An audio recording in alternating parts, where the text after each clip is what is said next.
Had some last-minute corrections up here, but we're going to get started with our band members tonight. Leading us through the tunnel will be band member Bo Olivas, being escorted by Roger and Claudia Olivas.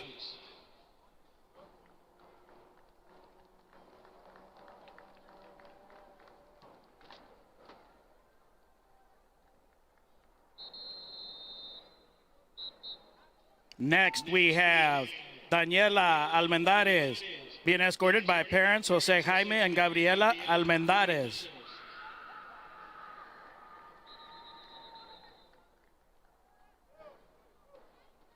Next, we have Luna Barreto being escorted by Luis Sanchez and Gabriela Barreto, grandma, Buenaventura, Caporal Oliver, siblings Luz, Luisa, and Luis Sanchez. Next, we have Joaquin Bermea being escorted by parents Pedro Bermea and Brenda Rodriguez, siblings Gael and Victoria Bermea. Our next band member is Giselle Carreon, being escorted by mom Carolina Medrano.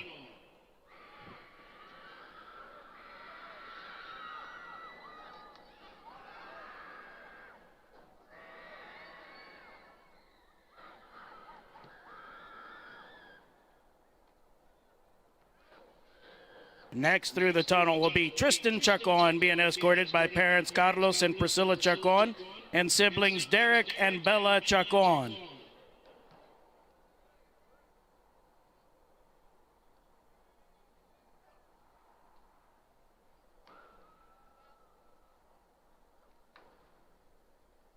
Next is Savannah Chapa, being escorted by parents Adam and Tanya Chapa and siblings Adam, Shania, and Cheyenne Chapa.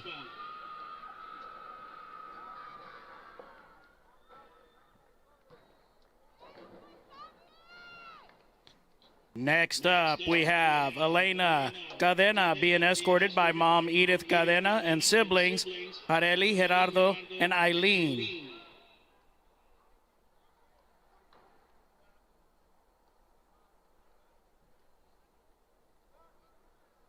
Next, we have Isaul de Leon, being escorted by parents Isaul and Constance de Leon, siblings Stephanie de Leon.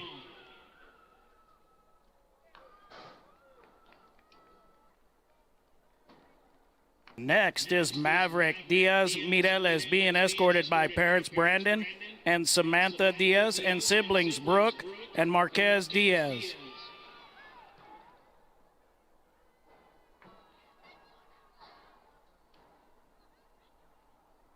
Next is Maria Elizondo, being escorted by parent Elvia Felan and siblings Diego Elizondo, Ruben, and Yaneth Castro.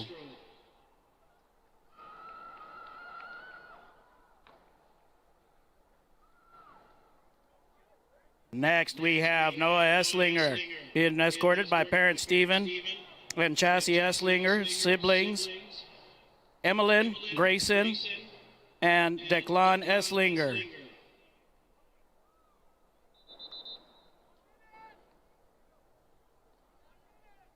Next is Deja Esquivel, being escorted by parents Hermes and Twyla Esquivel.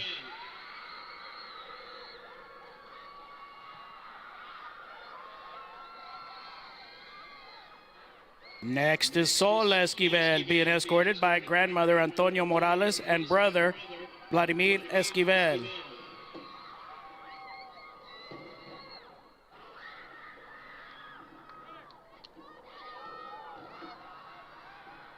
Our next band member is Diana Flores Rocha, being escorted by parents Adan and Nancy Flores and siblings Adan and Daniela Flores.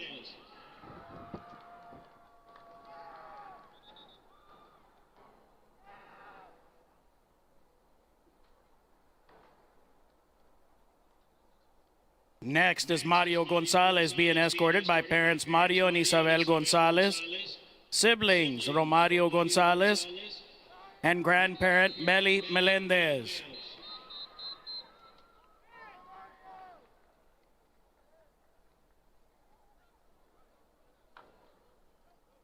Next is Clarissa Herrera being escorted by parents Raymond and Patsy Herrera.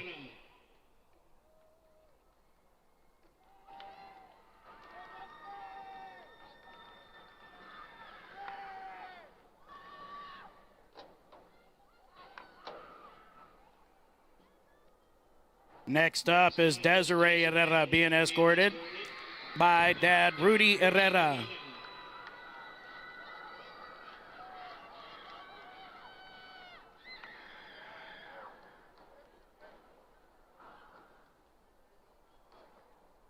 Next, we have Caleb Longoria being escorted by siblings Abraham Longoria, Fernanda Nanez, and Violeta Nanez.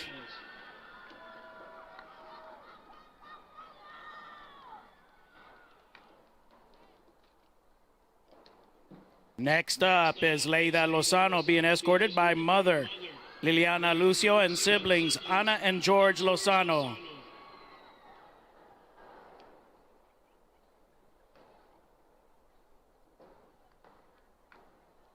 Next up, we have Maya Macias being escorted by parents Juan and Maida Macias, siblings Jada, Jace, Jordan, and Mercy Macias.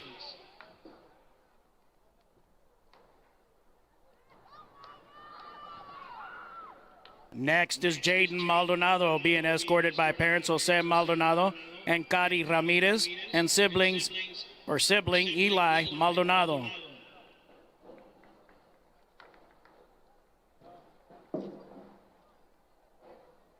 Next is Javier Marti Rondon being escorted by parents Sam Martir and Xiomara Rondon, sibling Alejandra Marti Rondon.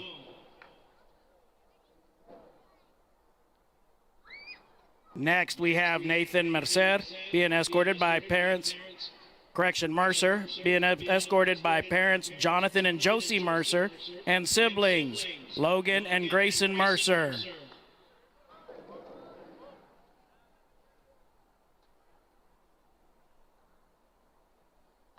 Next is Brianna Pedraza being escorted by parent Rosalinda Salazar and sibling Manuel Pedraza.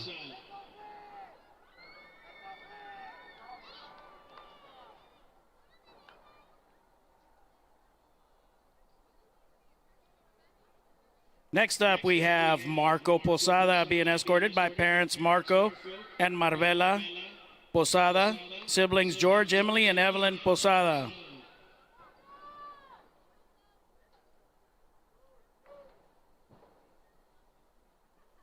Now we have Angela Ramos being escorted by parents Marco and Jeanette and siblings Naomi and Brandon Esquivel.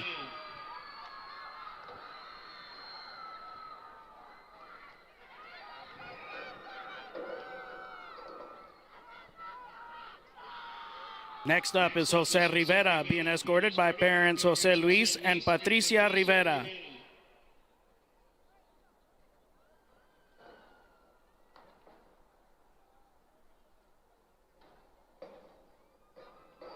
Next up is Gerardo Rodriguez being escorted by parents Jesus and Yolanda Rodriguez.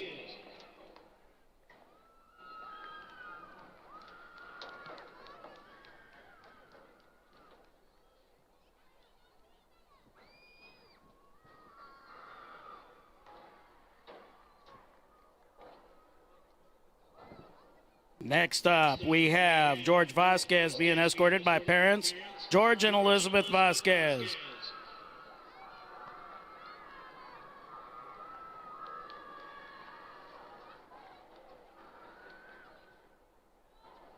And finally, our final band member is Santiago Villarreal, being escorted by parents Jesus Villarreal, siblings Jesus and Ezequiel Villarreal.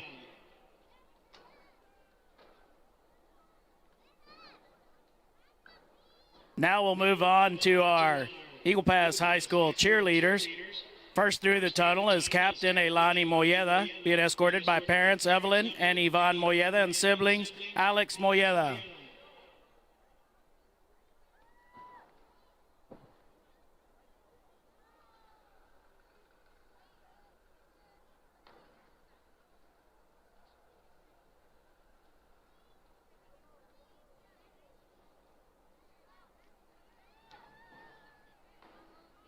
Next up, we have co-captain Alexis Rodriguez being escorted by parents Lee and Estela Rodriguez.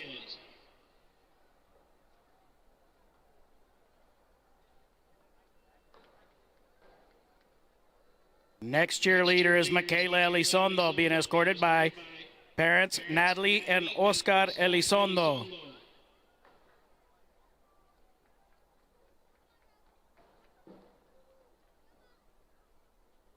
Our next cheerleader is Clarisa Flores, being escorted by parents Margarita and Reynaldo Flores and sibling Ray Flores.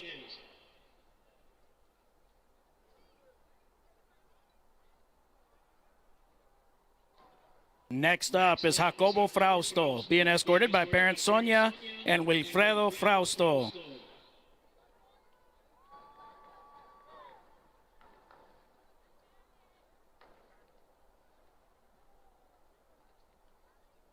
Next is Alyssa Martinez, being escorted by parents Nadia and Juan Andres Martinez and siblings Andrick Martinez and Alana Martinez.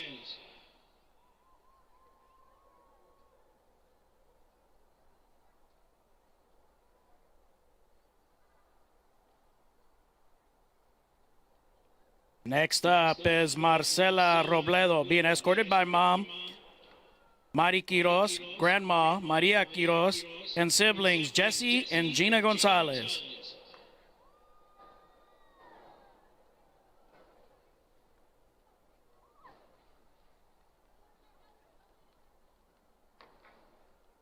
Next up is Maria Belen Saldaña, being escorted by parents Rolando Saldaña and Virginia Villarreal.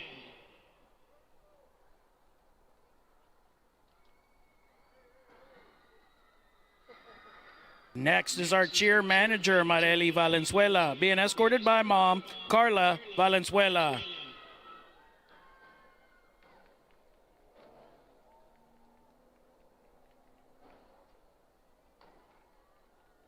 And our other cheer manager, Sofia Villarreal, being escorted by mom, Patricia Maciel.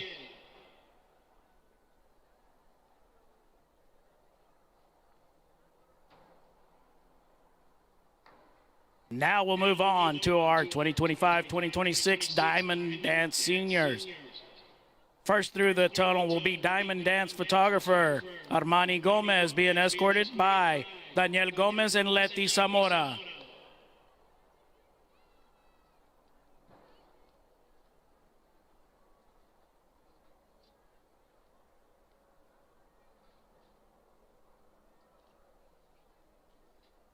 Next, we have Diamond Dance Senior Mia Hessless, being escorted by Vanessa Hessless and Richard Hessless.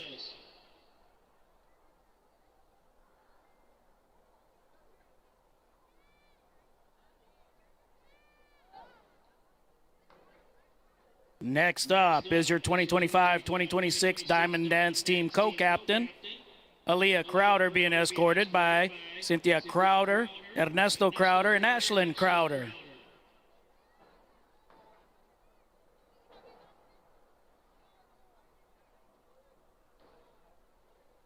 And next is your 2025-2026 Diamond Dance Team captain, Dana Tamayo, being escorted by Paola Musquiz, Ramiro Musquiz, Georgia Paul, Emma Garcia, and Leah Garcia.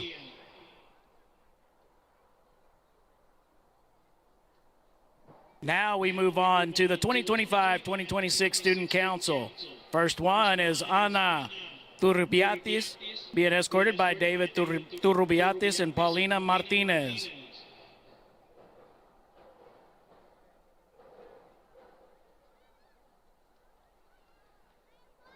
Next up is George Hernandez, being escorted by George Luis Hernandez and Rosa Elia Ortiz.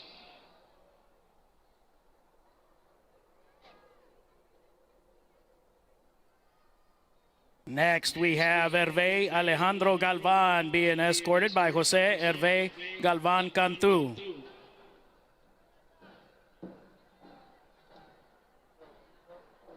Next Stuco member is Ana de los Santos, being escorted by Patricia Isabel Elizondo and Noed David de los Santos.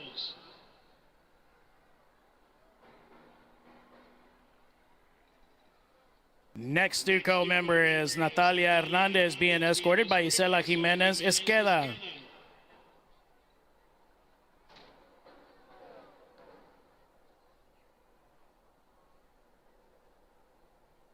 Up next is Celeste Arreola, being escorted by Cynthia Castillo.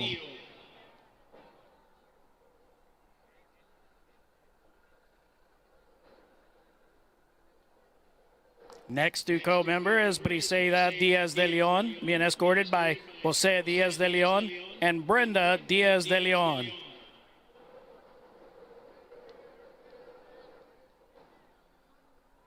Next up is Adriana Lopez, being escorted by Isabel Castro.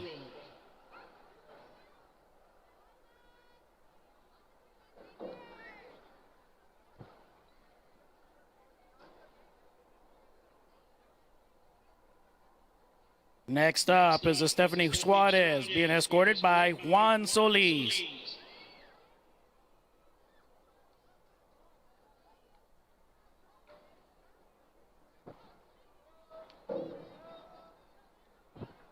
And our final Stuco member is Oscar Rodriguez Jr., being escorted by Oscar Rodriguez and Alejandra Rodriguez.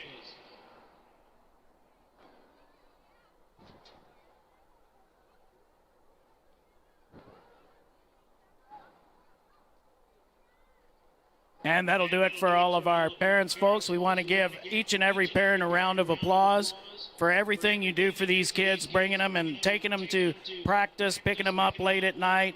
It's a tough job. I'm glad you're doing it. So everybody give yourselves and all the parents a big round of applause.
the control of self. I will slow down my anger and act based on my standards.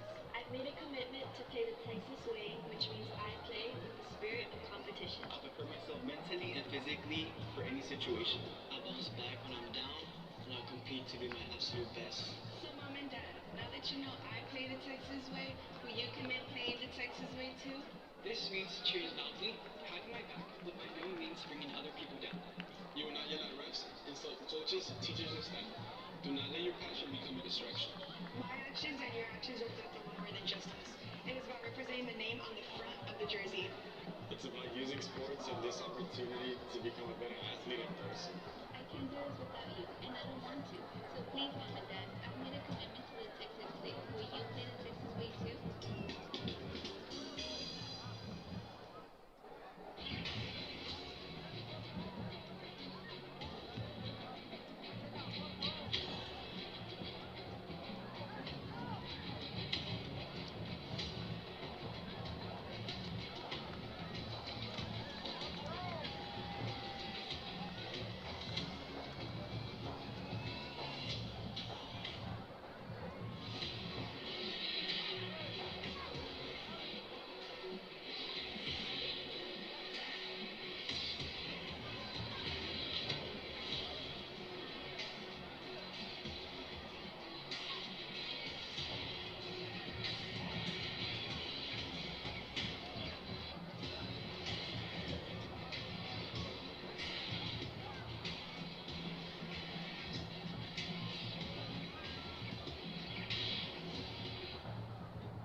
Number 0, Aldo Perez, sophomore. Number 1, Ryan Villa, senior. Number 2, Alex Ruiz, sophomore. Number 3, Rodrigo Garcia, senior. Number 4, Javier Barrera, senior. Number 5, Anthony Chacon, senior. Number 6, Anthony Panyama, senior. Number 7, George Martinez, senior. Number 8, Sebastian Velasquez, senior. Number 9, Marco Medellin, senior. Number 10, Manny Fernandez, senior.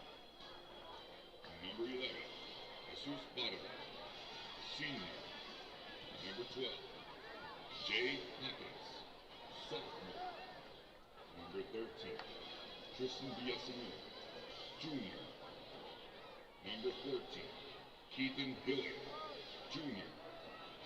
Number 15, Joey Galvan, senior. Number 16, Jeremiah Silva, sophomore. Number 17, Amado Rivera, senior.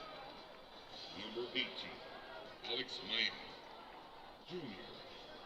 Number 19, Marcos Treviño, junior. Number 20, Luis Flores, senior. Number 21, Avery Embry, sophomore. Number 22, West Finlayson, junior. Number 23, Arturo Hernandez, junior. Number 24, Ricardo Martinez, senior. Number 25, Alan Reese, senior. Number 26, Isaac Cortez, sophomore. Number 27, Ricky Garcia, sophomore. Number 28, Jesus Montana, senior.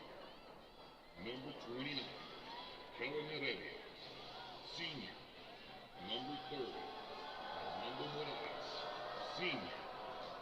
Number 32, Charlie Castillo, junior. Number 33, Oscar Rodriguez, junior. Number 34, Alex Perez, senior. Number 35, Ivan Cruz, junior. Number 36, Jose Guzman, senior. Number 42, Justin Hernandez, senior. Number 43, senior. Number 44, Maddox Dallin, junior. Number 45, Pedro Gaetan, senior. Number 48, Kevin Moreno, senior. Number 50, Julian Martinez, senior. Number 51, Sean Perez, sophomore. Number 52, Rolando Rendon, senior. Number 54, Anthony Macias, senior. Number 55, Roberto Quintero, junior. Number 56, Enrique Espinosa, senior. Number 60, Brian Rodriguez, senior. Number 61, Chris Olvera, junior. Number 62, Roberto Miranda, senior. Number 64, Jaden Garcia, junior. Number 65, Eduardo Lopez, senior. Number 66, Isaac Sanchez, senior. Number 70, Ray Casares, senior. Number 71, Lázaro Castro, senior. Number 72, Jaden Estrada, senior. Number 75, Jerry Alvarez, junior. Number 77, Leonardo Gregorio, sophomore. Number 79, Juan Garza, sophomore. Number 80, Bastian Medina, sophomore.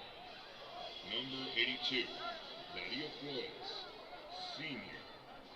Number 84, Joaquin Hernandez, sophomore.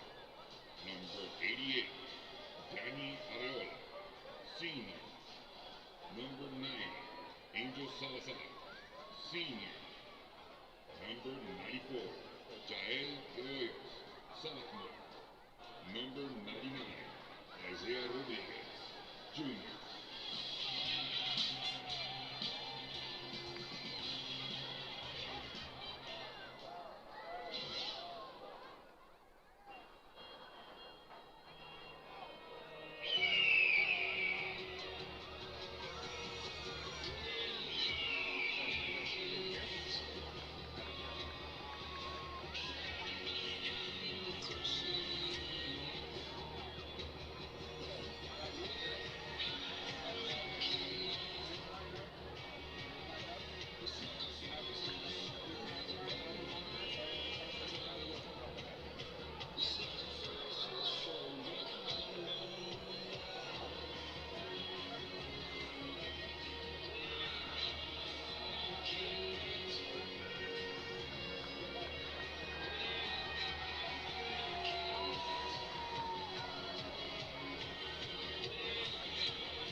Good evening.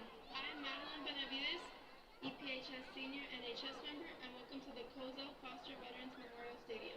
This game is being conducted by the rules and regulations of the University Interscholastic League. Regardless of the outcome of tonight's game, all of the players have proven their willingness to work and sacrifice in order to achieve athletic excellence. We ask that as a spectator you consider the time and effort each of these teams, coaches, and athletes have put forth. Cheer these young athletes. Applaud them, but do not, through any of your actions, cause them to doubt the value of athletics. By your conduct, allow these young people to feel pride in their communities and schools. While your sportsmanlike actions may play only a small part in the outcome of this game, it will play a greater role in continuing to encourage competitive athletics. We also ask that you show your appreciation for the students who will be taking part indirectly in tonight's game. The cheerleaders, the bands, the pep squad, and the students who have supported their teams at home and away. These young people play an integral part in their team's success. The officials for this game have been mutually agreed upon by school officials for both schools. Their role is not unlike those of players, coaches, teachers, and school administrators. Without them, this game would not be possible. Their knowledge and application of the rules are a result of annual testing, years of study, and continual participation in clinics that further refine their understanding of the game. We ask you as students, parents, and citizens to demonstrate the kind of respect for these officials you would extend to any dedicated person in a position of responsibility. This means that you as a fan should not criticize the players on either team, should not boo the officials, should not have alcoholic beverages on public school grounds since it is a violation of state law, should be courteous to the visiting fans, should cheer for your team, and should show respect for injured players on both teams. Good luck to both teams participating tonight, and go Eagles!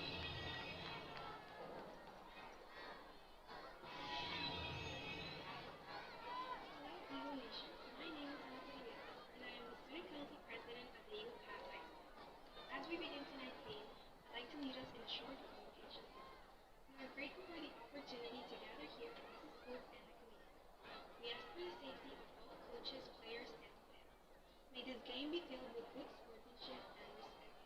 Win or lose, may we walk away with pride in our efforts and gratitude in gathering here. Amen. Thank you for joining us, Eagle Nation, and go Eagles! Good evening, gentlemen. My name is Xavier. I represent the San Antonio football chapter of officials. Working hard for you guys tonight. Laredo's the visiting team. They will be calling the toss. Stars, tails, Texas, heads. Come in. Big hole for heads. Laredo Alexander has won the toss. They have elected to defer for the second half.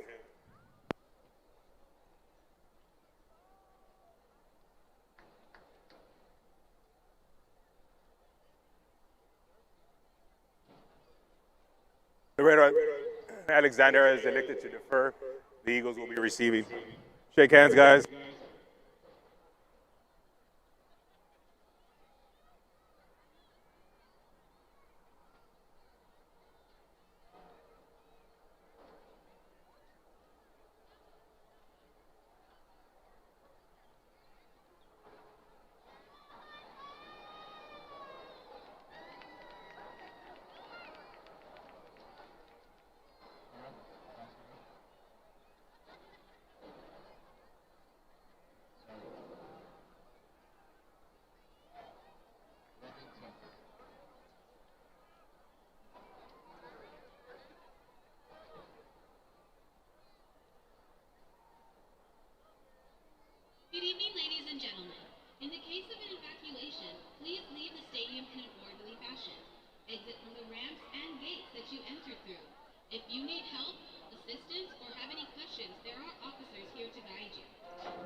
¡Tatas!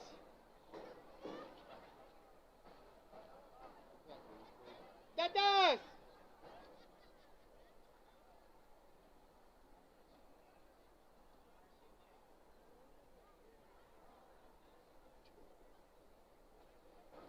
¡Tatas!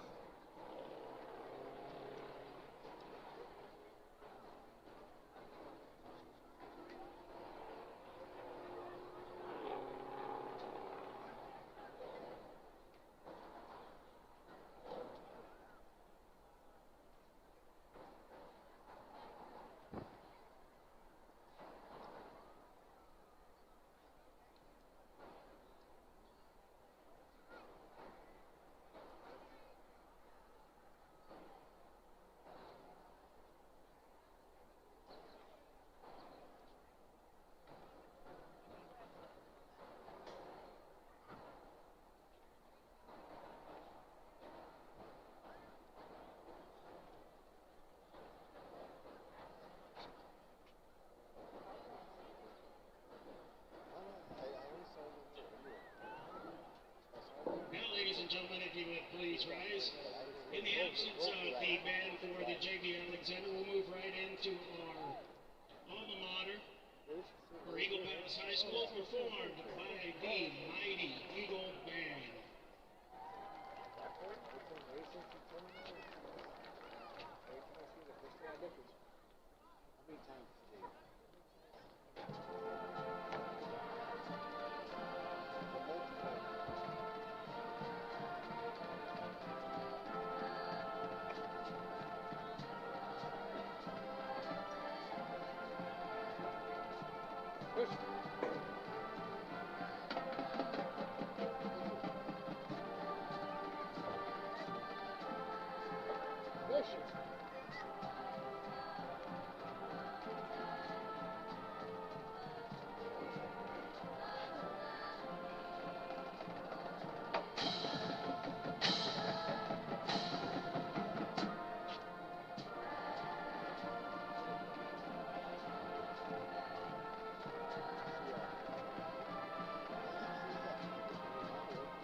Ladies and gentlemen, please remain standing and remove your hats as we have the presentation of colors.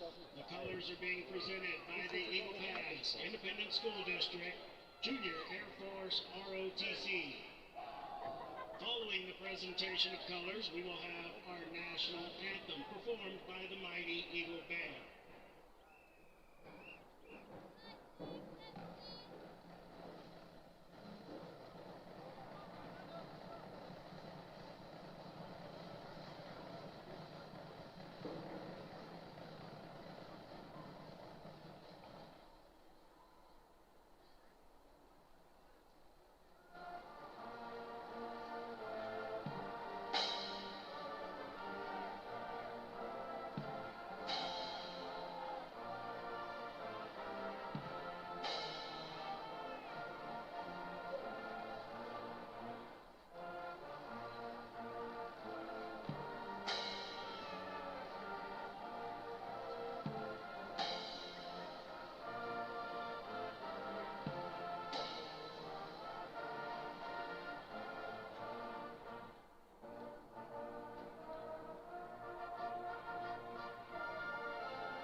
it's Thursday night with a nice breeze blowing. I think it's time to play some Eagle football.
All of you that are listening in on the EPISD iVision YouTube channel, and of course on our Eagle Pass Sports Central Facebook page and YouTube channel as well. Pre-game, pre-kickoff, the Alexander Bulldogs won the toss. They have chosen to defer, and so the Eagles will be receiving, going left to right towards the south end zone. We see the Eagles. You don't see these types of uniforms very often, Morris. Usually it's a mix and match. Solid orange today. There's a little bit of a pattern on those solid orange uniforms, and of course that Eagle logo on the helmets. For the Alexander Bulldogs, gold and blue are their colors. They're wearing their road uniforms, white tops with gold pants, navy blue striping down the side, and those golden helmets. The Eagles are ready to receive this kickoff. They will have the ball on offense first. Well, when we look at, trying to find us a flag here, we look at the flags on the opposite side of the field. It looks like the wind blowing is going to be with Alexander will have the wind behind their back. The Eagles, wind will be against them. A little bit of a crosswind here. That's Sebastian Velasquez and Luis Flores back deep to receive for the Eagles, standing at their own goal line. This will be kicked off by number 19 for Alexander. That's Edgar Longoria, the junior kicker. We are underway here at Coastal Foster Veterans Memorial Stadium. It is a short kick, and it will be fielded just shy of the 35, and then sliding down after making that catch appears to be Jeremiah Silva. And the Eagles are going to have good starting field position here at the 35. We've seen so many teams this year stay away from our deep men. And that one was another one of those kicks over to the side that Jeremiah Silva came up and actually put up a fair catch sign and then just made sure he held on to it. Jeremiah Silva, one of the sure-handed receivers on this Eagle roster. And the Eagles come out from the 35 with Javi Barrera in the shotgun. Two receivers on either side of the formation. Barrera will roll right, looking downfield. He's got a short man. That's Sebastian Velasquez. Makes the catch at about the 38 and gets across the 40 to the 42. A gain of about 6 yards on that play. If you notice, Barrera came to the near side of the field on the rollout. He threw on the run, but he actually had one man on him. So, the Alexander knows that Barrera can run that option. And that defensive pressure from the defensive front of Alexander going to be a big test for that Eagle offensive line here today. Ball is on the near hash mark at the 42-yard line. 2nd and 3 now for the Eagles. Barrera in the pistol formation, has Luis Flores behind him. He's going to put Sebastian Velasquez in motion to the top of the field.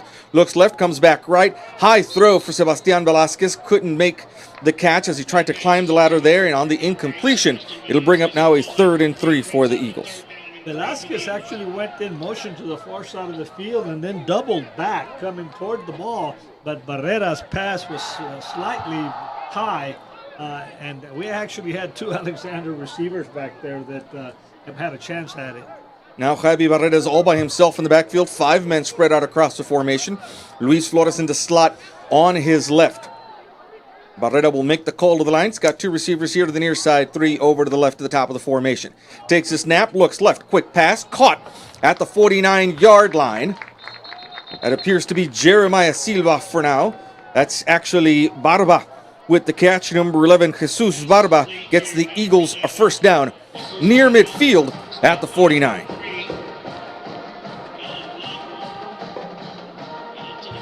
Just underway here. Kickoff is 7 o'clock. For the Bulldogs coming in to face the Eagles. Bulldogs with a 2-1 record in district. The Eagles with a 1-1 record. Ball on the far hash mark in the pistol formation with Luis Flores standing right behind Javi Barrera. Here's the first carry of the game. This is to Barrera on a quarterback sweep over to the far side. He's able to get a couple of yards into Bulldog territory at the Alexander 49, a gain of 2 on the carry. The Alexander defense actually bit on the fake that Barrera, and then Barrera took off to the far side. Javi Barrera comes into this game with 420 yards rushing. He's averaging about 84 rushing yards a game and has 4 touchdowns on the ground for the Eagles. Looking to add to that here. 2nd and 8 coming up. Ball on the far hash mark. 2 receivers on either side of the formation. 2 backs in the backfield with Barrera offset to his right. Here is the keeper rolling right, looking downfield. Now he'll tuck it and keep it himself. Gets to the 40 before he's pushed out of bounds here on the near sideline. That's good enough for an Eagle first down to the 40-yard line. Javi Barrera rolling out to the near side here. Cool as a cucumber. He knew exactly where he had to get to and then just very wisely stepped out of bounds. It's another first down on this drive for the Eagles, a drive that started back at the road 35-yard line now in Bulldog territory. From the 40, 1st and 10. Ball on the near hash mark. Again, 2 backs offset to the left of Javi Barrera. This is formation we haven't seen yet this season. Quick pass over to the left flat to Sebastian Velasquez, who makes the catch and turns upfield for another Eagle first down. A gain of 11 on that quick pass and carry, and an Eagle first down inside the 30-yard line. You know, Ruben Barrera actually was over here on the near hash mark, and he actually threw that all the way across the field. He had to put something on it, and for Velasquez to be able to catch it and get some yards. A dangerous pass. There was a defender in the flat. A couple of defenders there. And as you mentioned, partner Barrera was able to get that ball over there. Here again on the left hash mark now. Barrera with Flores and Embry on his right. Here's a little counter to Luis Flores, his first action of the game. And he's able to get north and south over on the far side of the field and is brought down at the 25 after a gain of 4 yards. The thing about Luis Flores is you're seldom going to bring him down on the first contact because he keeps churning and getting for yardage just like he did that time. A 5-yard gain to the 24. The 2nd and 5 from there for the Eagles. A good opening drive against this Alexander defense. 9:11 left in the first quarter. This is the first drive of the ball game for the Eagles. Again, Barrera with 2 backs offset to his left. Here comes Sebastian Velasquez into the backfield. A handoff again to Luis Flores. This is actually Embry who gets north and south and gets to the 20-yard line before being brought down a yard shy of an Eagle first down, 3rd and 1. You know, Ruben, that was a crowded backfield, wasn't it? And then when you brought Velasquez across there, it made it even more crowded. But a good job by Embry to almost get the first down. Avery Embry has averaging about 13 yards a game, has run for 65 yards in this season. Eagles are a yard away from getting a first down at the 20-yard line. Barrera again will put Sebastian Velasquez in motion to the near side, to the end of the line on the left side.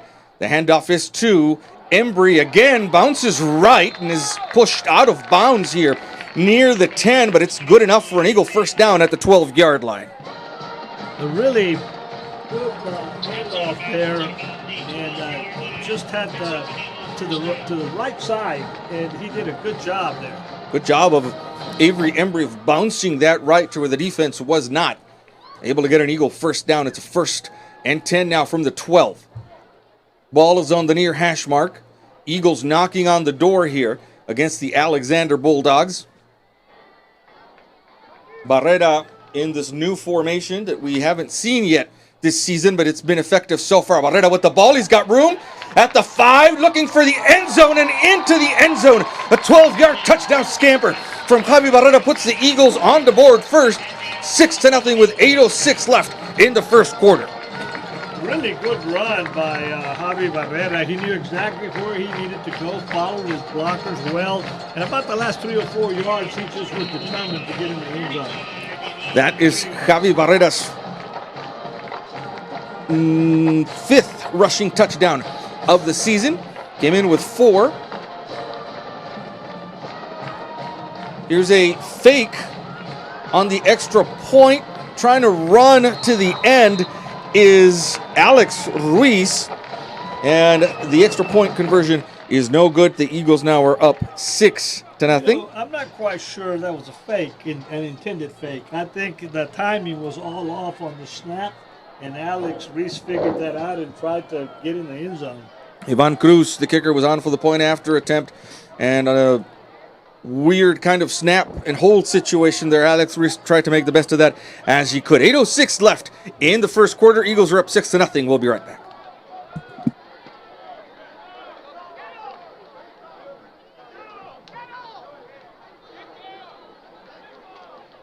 Back to receive the kick for the Bulldogs will be number 11, Luis Blanco, and number 18, Hector Benavides.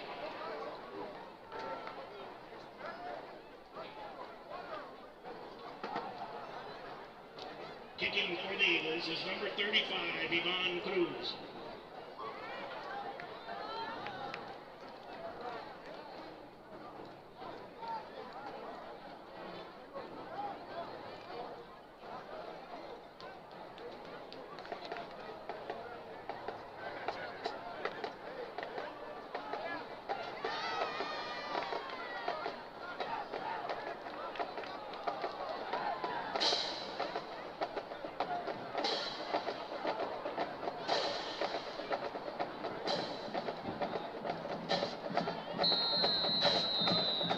Ivan Cruz will come on for the kickoff after the 12-yard touchdown run by Javi Barrera. 2 men back deep to receive for the Bulldogs. That's Luis Blanco and Hector Benavides.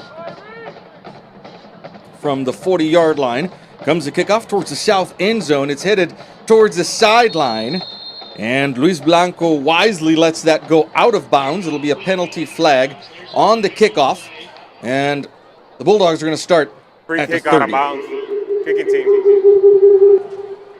We noticed in today, Ruben, that the Alexander band did not make the trip, as did not the cheerleading squad. We do have the That's where the Bulldogs have it, 1st and 10. small crowd across the way from Laredo here. These 7 o'clock games are tough. They are for people that are traveling, just leaving work and having to make their way down here. Here's our first look at the Alexander offense from the near hash mark. It's a keeper by the quarterback. Still going for a first down all the way across is Carlo Tenorio, the senior quarterback. And Tenorio gets the Bulldogs a quick first down inside the 40 to the 39. Number 5 there, Caleb Palomo. No, that's their quarterback, right? 6. Quickly to the line is Tenorio from the far hash mark. The look over to the far side.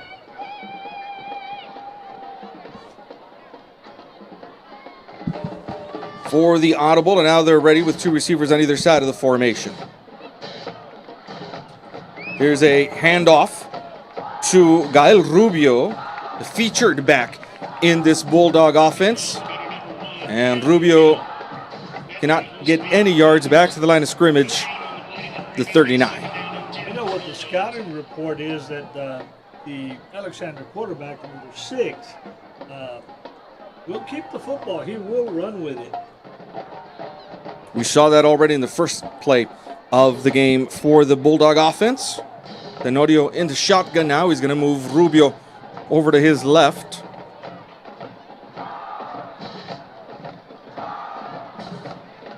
There is the snap.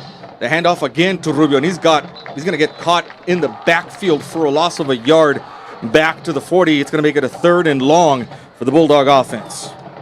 Number 2 for the Eagles, that's Alex Reese. He was almost there for the handoff, wasn't he? He was in the backfield, Quick. quick. Very quickly. This is an important first crucial 3rd down for the Bulldogs. And for the Eagle defense, a chance to get off the field quickly here in the first quarter. 6:45 left. Eagles are up 6-0. Tenorio drops back to pass. Here comes the pressure. Has to step up in the pocket, looking for room to run. And he's going to be brought down from behind at the 43-yard line. Not nearly enough for a first down, and out comes the punting team for the Bulldogs. Ruben, they forced him, had a really good rush, and they forced him up into the pocket. And number 45, Pedro Gaitan, actually made a really good shoestring tackle. Gaitan had to come from behind, chasing Tenorio down. He was able to do that there, and the Eagle defense is able to stop that first Bulldog drive of the game. This is Sebastian Velasquez back here ready to return this punt, standing at about his 18-yard line. There's the snap. The kick is on its way. Velasquez needs to be careful about how he fields this. There's Bulldogs in the area, and they're going to bring him down at about the 9-yard line inside the 10. A good punt. Well, a really good punt by number 19 for them. He really got Longoria, but really risky down there by Sebastian Velasquez. He waited. Luckily, the ball took a good bounce, and he took it and slipped and is down at about the 8-yard line. Coverage team for the Bulldogs was down there quickly, and so the Eagles are going to have to start this drive deep in their own territory at the 8. Barrera is going to be in the shotgun again with Embry and Luis Flores in a formation we haven't seen as of yet this season, at least not to our eyes. Offset to his left.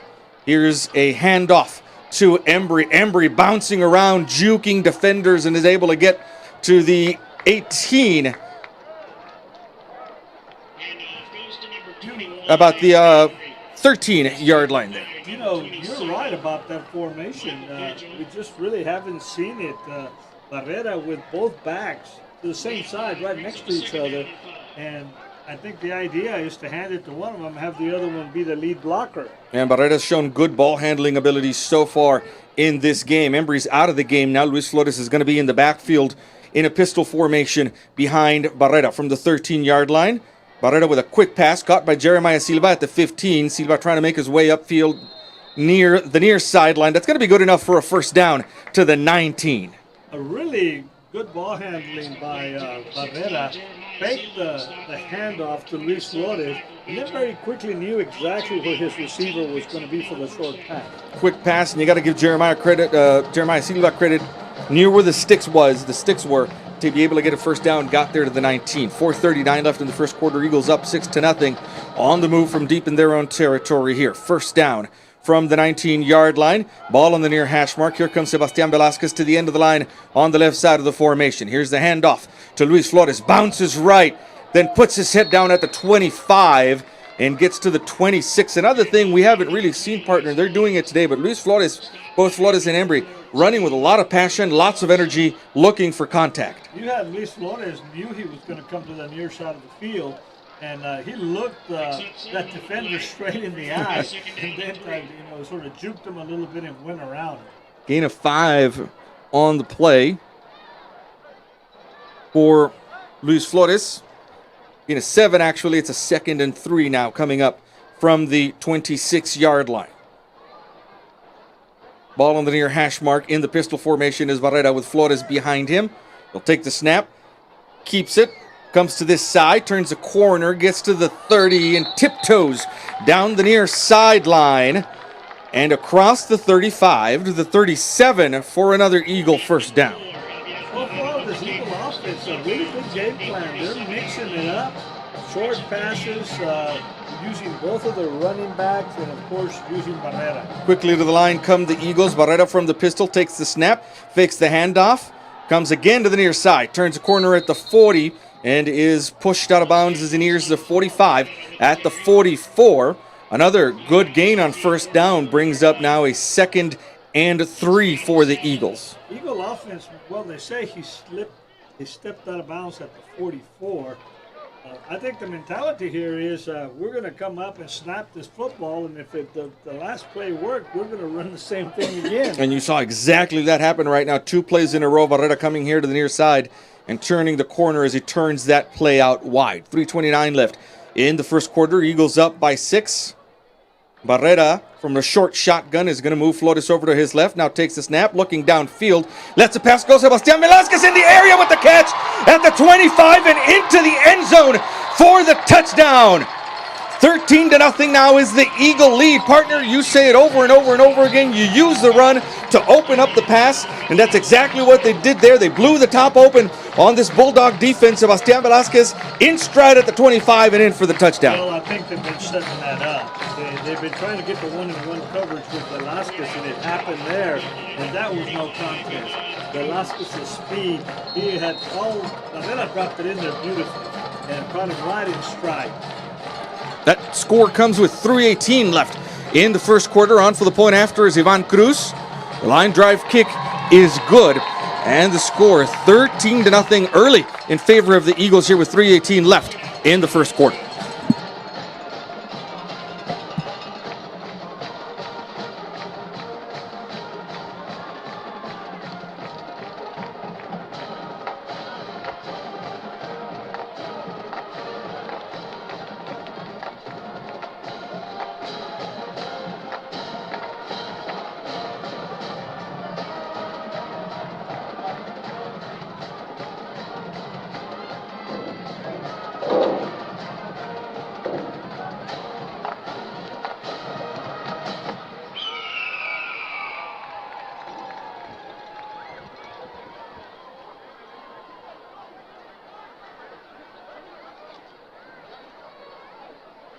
Back to receive the kick will be number 11, Luis Blanco, and number 18, Hector Benavides.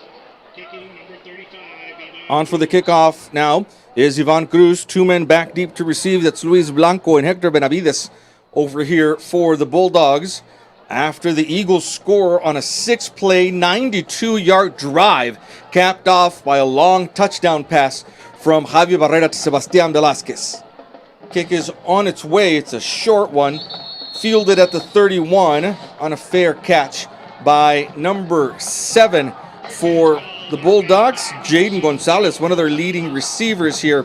And the Bulldogs, all of a sudden, Morris, find themselves in a hole here early on in this game. We're going to see how this offense responds. The defense, the Eagle defense here again is seeing the Bulldog offense for the second time tonight. Let's see what adjustments the Bulldog offense has made. Carlo Tenorio, senior quarterback, with the ball on the near hash mark, has 2 receivers on either side of the formation, and Gael Rubio on his right. Here's the snap.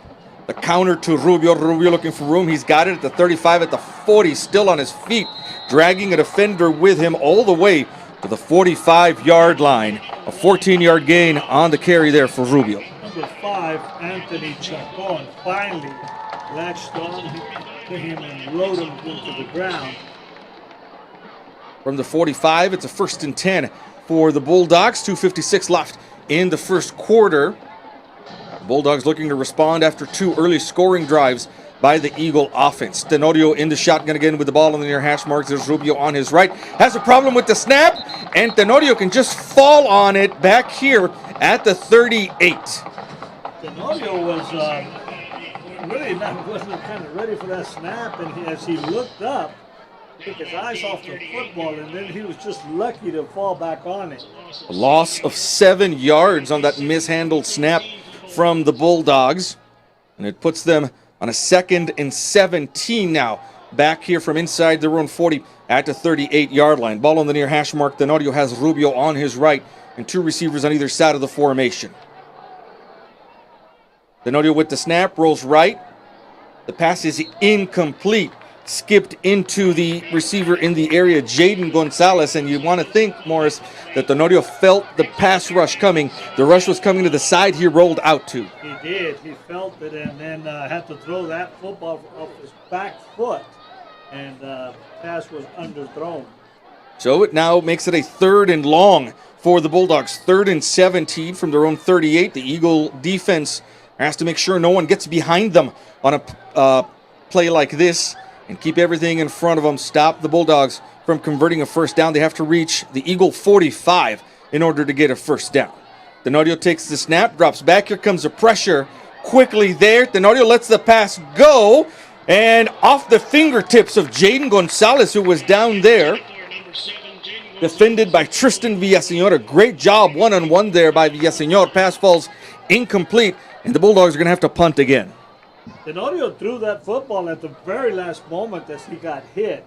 But you got to hand it to the Eagle defensive secondary, especially Tristan Villaseñor.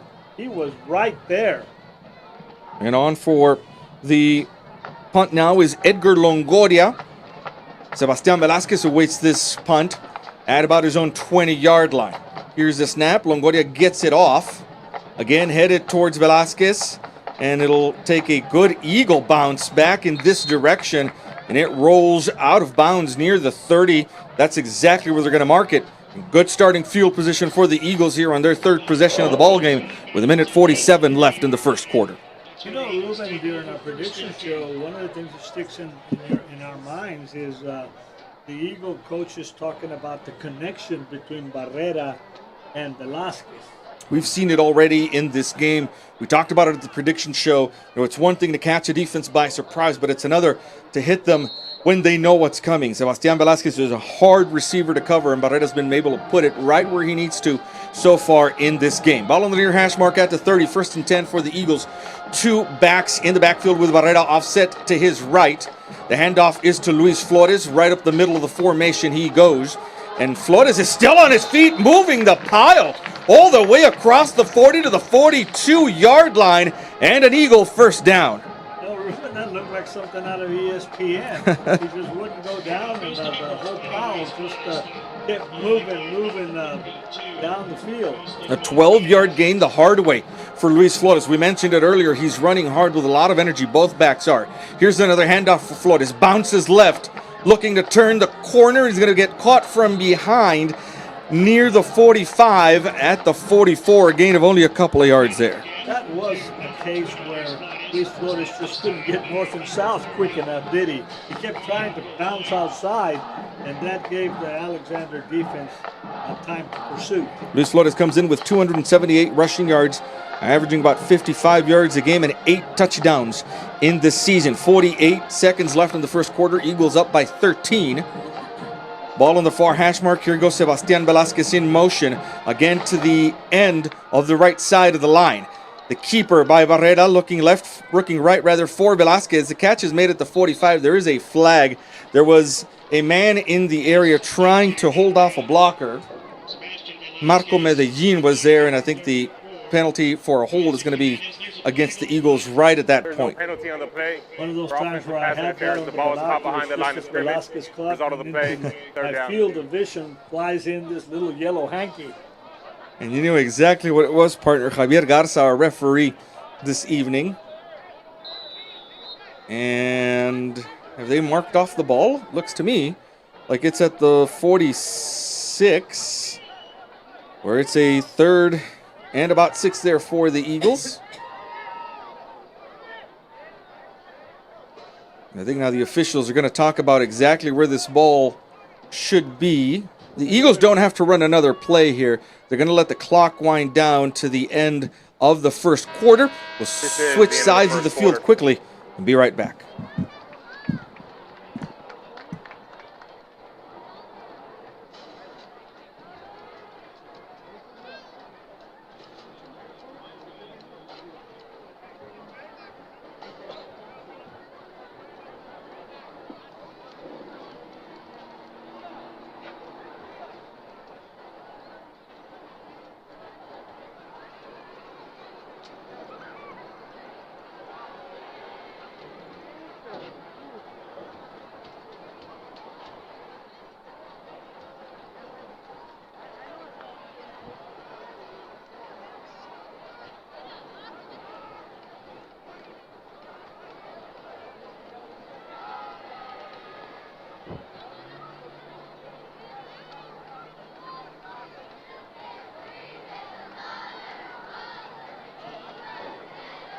Start of the second quarter, Eagles up 13-0. They have a 3rd and 6 here, looking to convert on 3rd down, moving towards the north end zone, right to left now at the 46-yard line. Ball on the far hash mark. Barrera will put Sebastian Velasquez in motion over to the far side. Takes a snap, drops back, steps up in the pocket, now looking right, lets a pass go, incomplete. Looking for Jeremiah Silva there at about the 41-yard line. Good coverage on Silva by number 34, Isaac Jimenez, who was all over him there, and the Eagles are going to have to punt for the first time in this ball game. For you baseball fans, the Dodgers up 3-1 in the bottom of the 7th over Milwaukee, and of course the Dodgers already leading that series 2-0. Dodgers took both of those games up in Milwaukee.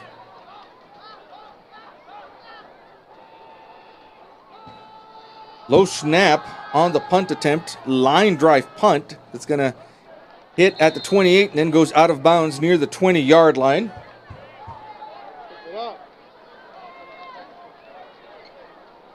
It's Jay Hawkes, backup quarterback, with that punt. And now the Bulldogs will take over. You've got to be careful with this Alexander team. They're always dangerous to the very last second of the game. And we've seen games between the Eagles and the Bulldogs in the past 2-3 years go down to the wire. So you've got to be careful not to let them back in this game. And this is, of course, a good opportunity for the Eagle defense to keep them pinned back there deep in Alexander territory. Ball on the near hash mark. Tenorio takes the snap. The delayed handoff to Gael Rubio, and on top of him quickly in the backfield is the Eagle defense. A loss of 1 back to the 19. So far, the Eagle defense has been able to keep them in check. You just got to be careful, like you say, with a quick strike. Have to be careful. Only one really long run by Gael Rubio. That came in the last drive. Other than that, the Eagle defense has been able to bottle up both Tenorio and Rubio here. They do have very prolific receivers on this Bulldog offense. You've got to be careful that they don't stretch out the field on you. 2nd and 11 from the 19 for the Bulldogs. Ball on the near hash mark. Tenorio awaits the snap, takes it there. The handoff to Rubio again, and again he's met at the line of scrimmage. Nothing doing for him up the middle of the line. It's going to be a 3rd and 10 now from the 20. Number 50 for the Eagles pulled that hold up really quick.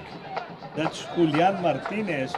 You know, Ruben, one thing we're noticing is the Alexander offensive line is massive. They got some really big kids there, but our linebacking crews are just closing up those gaps. The Eagle defensive front is doing a good job of holding up those big offensive linemen and allowing second-level linebackers to come in and plug up the holes. Tenorio from the shotgun takes a snap, looks right, lets it pass go. It's caught by Gonzalez across the 30 at the 31. Just what they needed for first down. So they let them off the hook there on that pass, enough for a first down. Gonzalez did a good job there of getting some separation from his defensive back. All on the near hash mark now as the Bulldogs go left to right towards the south. Tenorio shotgun with receivers over to the top side, and Gonzalez split out wide right. That's the direction that Tenorio's looking at. He's going to get Rubio's outlet pass here on the right flat, and Rubio is able to get that across the 35 to the 37-6-yard gain. Eagle defense, probably by design, is really leaving a lot of cushion there, aren't they? They're just making sure they don't get behind them. The strategy for that Eagle secondary so far, 2nd and 4 coming up for the Bulldogs now with the ball at the 36 at the hash mark. 5 receivers across the formation. Who's in the backfield by himself might try a run here. Quick pass to Gonzalez on the right side, and quickly the Eagle defense on him. Going to be just about a yard shy. You've got to hand it to Gonzalez, who squirted his way through that Eagle defense. And it's a 3rd and 1 as well. Pretty fundamental for Gonzalez. He turned, caught the football, made sure he tucked it, and then tried to look for the first down. Gonzalez, both of the receptions so far here in this 3rd offensive possession. Bulldogs, 8:47 left in the first half. We're up 13-0, but the Bulldogs are on the move. 3rd and 1 at their own 40-yard line. From the pistol now, Tenorio with Gael Rubio behind him. Linebackers are looking in the backfield, ready for this handoff. Here's Rubio with the carry. He's got a hole in the line, and he's across midfield and into Eagle territory at the 47. Good job there by Tenorio. One thing I did notice, but binoculars do wonderful things for you, like being able to see the quarterback's hand behind him, telling his running back which side the handoff's going to be on. Catch that all the way down, all the way from up here, partner. Pretty much, and the thing is, that's pretty gives you some options there. It's almost like an audible. Absolutely, they're going to do it again here from the pistol formation. Tenorio in front of Rubio with the ball on the near hash mark. Right side wants to out wide left, and now the Bulldog offense has to call a timeout. First charge, timeout of the first half. Alexander. 44 left in the first half. Eagles up 13-0. This week's Peter Piper Scholar Athlete of the Week is Austin Ariano, a senior at Eagle Pass High School. Austin is a proud member of the Eagle Pass High School varsity tennis team and has been part of the program for 4 years. In addition to tennis, Austin is a member of the National Honor Society. His favorite subject in school is math, because there is only one right answer. In the future, Austin plans to continue playing tennis at the collegiate level, all while pursuing a law degree. Congratulations, Austin, this week's Peter Piper Scholar Athlete of the Week.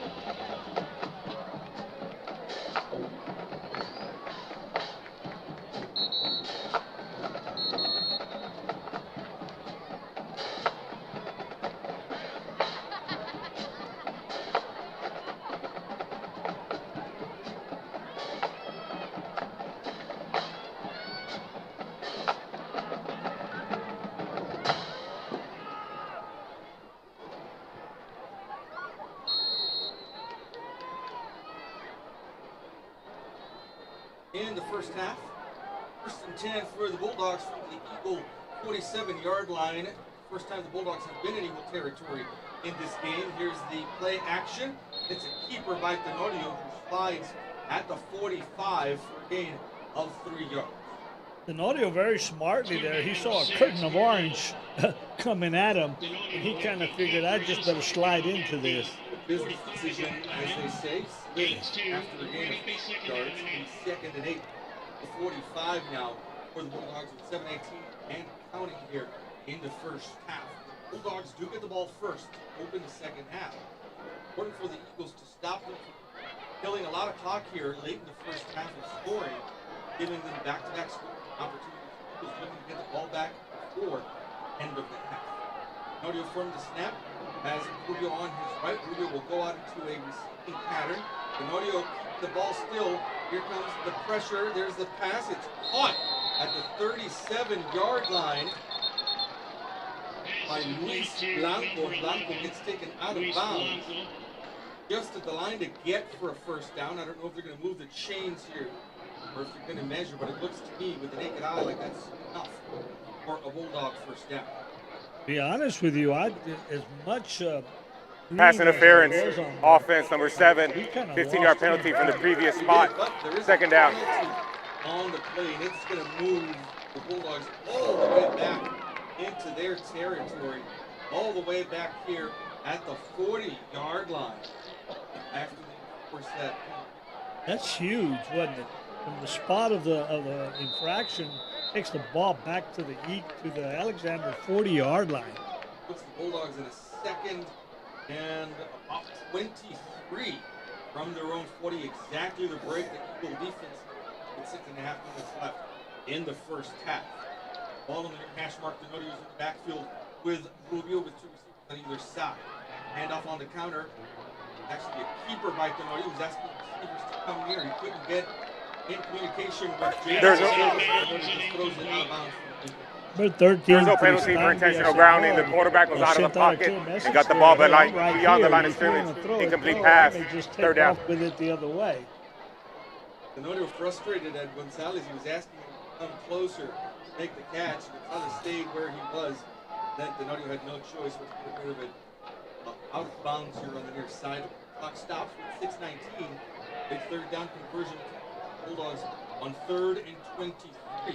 They have to reach the Eagle 37-yard line to get a first down. The Eagle defense in that secondary making sure no one gets behind them. Here come the receivers. There's the pass, and it is incomplete. Intended for Luis Blanco down the middle of the field. Too high for his grasp, and that penalty helped out a lot. That penalty helped us a lot. Number 7, Jane Gonzalez, was actually open down here deep, except they really put some pressure on Tenorio. Pocket collapsed around Tenorio, and he had to get rid of it before he wanted to.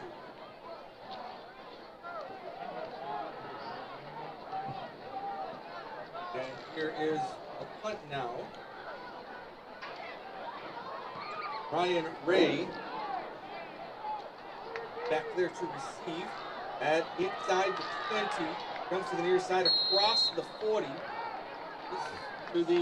across the 30 and to the 33-yard line. The Eagles will start there. 6:02 left in the first half. You know, Ruben, you kind of like to see that Ryan Ray back there to receive, and they kicked the football to him this time. So he actually took it, and he really looked running aggressively coming to the near sideline. Do something with it following his blocks here to the near side. 6:02 left, bottom near hash mark. Eagles start their 4th offensive drive of the game at their own 35-yard line. 2 backs in the backfield with Barrera. Handoff is to Luis Flores straight ahead. He goes. He's got to make sure he keeps the ball. There's a flag here as Flores at 40. Eventually he's going to be brought down to the 42, but I think it's going to come back. I saw that face mask. I saw that head, sort of come back. Well, you're right. You're absolutely right. Personal foul, face mask, defense, number 66. 15 yards will be added to the end of run. Automatic first down. These set of binoculars that my son gave me for Christmas, I can see the sweat on their forehead. Correction, 56. After the penalty, the first down, already in Bulldog territory at the 44. Ball in the far hash mark. 5:46 left. Half. And Flores in the backfield along with Barrera. Handoff goes to Flores, running right up the middle. He goes, still on his feet. That's actually Embry with the carry. And Embry with a huge run to the Bulldog 25. You know, Ruben, that offensive formation, the other back's the lead back. Flores had a good block. Quickly to the line come the Eagles. Another handoff. The left side of the line for Avery Embry. Be able to get a couple of yards. Number 21, Embry. Stopped by number 30. And one thing it does for the defense, Morris, you don't know who you're looking at. Right. You don't know whether to keep your eyes on Flores or on Embry. And for that big run, a 19-yard run for Avery Embry, you could see the defense trying to key in on Luis Flores. Very good ball handling by Barrera, as he has an option to hand it to either one of those. And they're both on the same side. On the left of Javi Barrera, the handoff. It's actually a kick for Barrera, rolling right. Gets Flores on the left flat. Flores turns upfield and into the end zone for a touchdown. A quick strike, a little toss play. As Flores was following Barrera on his left, 23 yards later, Eagles are in the end zone with another touchdown. 19-0 is the score. The timing on that play was so great. The fact being that both of those backs lined up to the side of Barrera. One of them went up inside in the line with a fake, and then Luis Flores sort of flared out and came around Barrera, who pulled up right at the last moment and threw the little short pass. 23-yard touchdown pass comes with 4:31 in the second quarter. Here's a point after attempt by Ivan Cruz. The kick is up, and it is good. 20-0 now is the Eagle lead. About 4.5 minutes left in the first half. To take a break. You're right.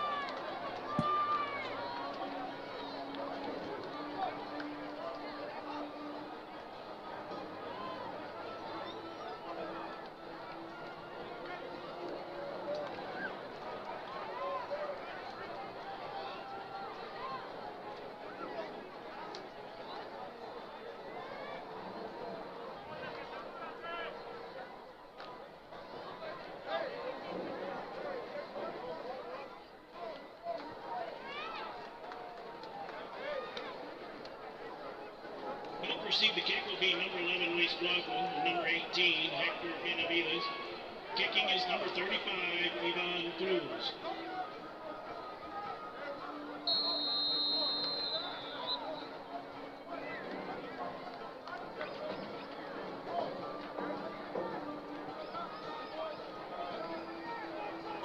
Kickoff. 3-yard touchdown catch by Flores from Ivan Cruz into end zone for touchback. Kick will go into the end zone for a touchback. Ball will come out to the 25-yard line. That's where the Bulldogs will have the first and 10. But, Morris, so far you couldn't ask for a better game plan and a better result here with 4.5 minutes left in the first half. Only thing we would have liked different is we missed an extra point. So, but 21 points, and here come the Bulldogs very quickly to the line of scrimmage. Looking to score quickly. You get the ball back first in the second. They won the toss and to confirm pre-game. When he was in the shotgun, Gael Rubio on his right to receive us over to the far side, the top of the formation. Once put out wide right here, that's Jaden Gonzalez. Tenorio rolling left, gets hit as he throws. Passes incomplete, out of bounds. Over the forward. There's no penalty for intentional grounding. Those are eligible receiver in the area. Incomplete pass. Second down. He did, and he was in there very quickly and hit Tenorio just as he threw the football. The ball remains at the 25, second and 10 for the Bulldogs. Again, Rubio in the backfield on Tenorio's right hip. Is the man of the defense. Around 4:25 left in the half. There's a quick pass blocked at the 30, and upfield goes the receiver. Number 30, Juan Godoy with the reception, and he gets across the 30 to the 30. Pass is complete to number 20. And an Eagle defender right there to trip him up. George Martinez. Quickly to the line from the Bulldogs. The handoff is to Rubio. He gets brought down in the backfield. The loss of, actually going to give forward progress to the line of scrimmage. 36. Number 10 for the Eagles, Manny Fernandez. Boy, he was in there and flung him to the turf. Quickly to the line from the Bulldogs at the 36 for the second and 10. 3:41 and counting. The clock just stopped. 2 minutes left here at the end of the first half. Rodeo gives the signal down here to Jaden Gonzalez. Split out wide right. Rodeo looks left. Passes pocket between 5 and number 3. That's Alan Blanco. Gets that ball. Pass is complete to number 13, Brennan Kisslinger. Just short, isn't it? Just short by about a yard. Brennan Kisslinger. That's the lead man with the catch. Number 13. Officials timeout for injured player. Injury on the far side of the field. Or has Alexander called the timeout? They have called the timeout. I saw an Eagle on the ground over on the far sideline, but before they were attendant for the attendance and Bulldogs of the half they were stopped again at Arches. 3:13 left in the ball game. The defense a little bit on its heels. Up tempo Alexander offense, but they've got a 3rd and 1 now here from the 45. But you know, while we have this moment, let's talk a little bit about our sponsors for this year. You know, Brown.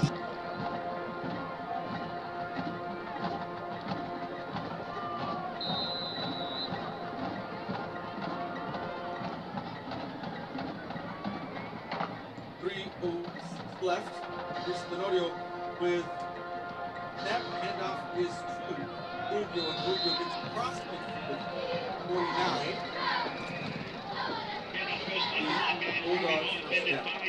the Eagle defense would really like to stop them and get the football back here before the end of the half.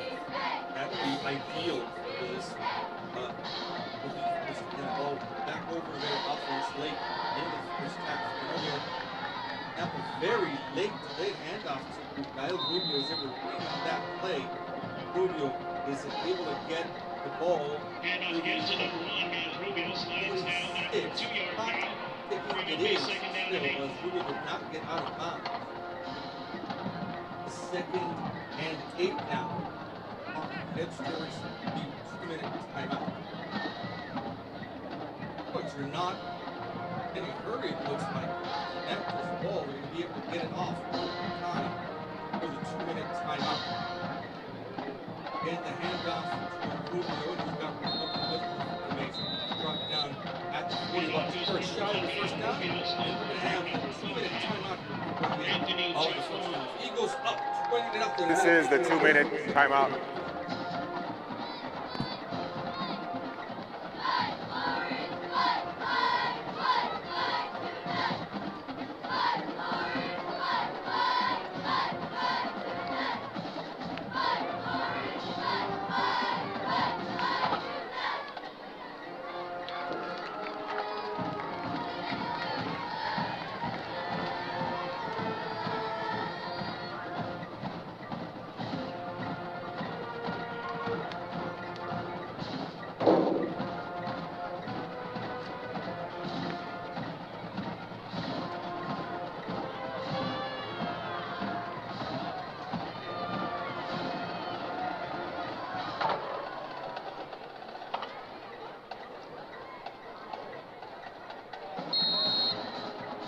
In the first half, Denodio at the line on a 3rd and 2 from the Eagle 40. The handoff again to Rubio, trying to turn wide, and the Eagle defense had a grasp of him. There's a flag at the very end of the play over on the far side of the field. It looks like for now that Rubio is going to have the first down at the 37. We're going to see what this call is about. If this is a hold, it will wipe out. Probably wipe out a first down, and it looks like they're looking that way. The flag was right in the area where Rubio turned. There are 2 penalties on the play, one by each team. Holding, offense, number 12. Personal foul, face mask. Defense, number 10. Offsetting penalties. Offset, replay, 3rd down. A hold against the Bulldogs and a face mask against the Eagles. We're going to rerun 3rd down, 32 from the 40.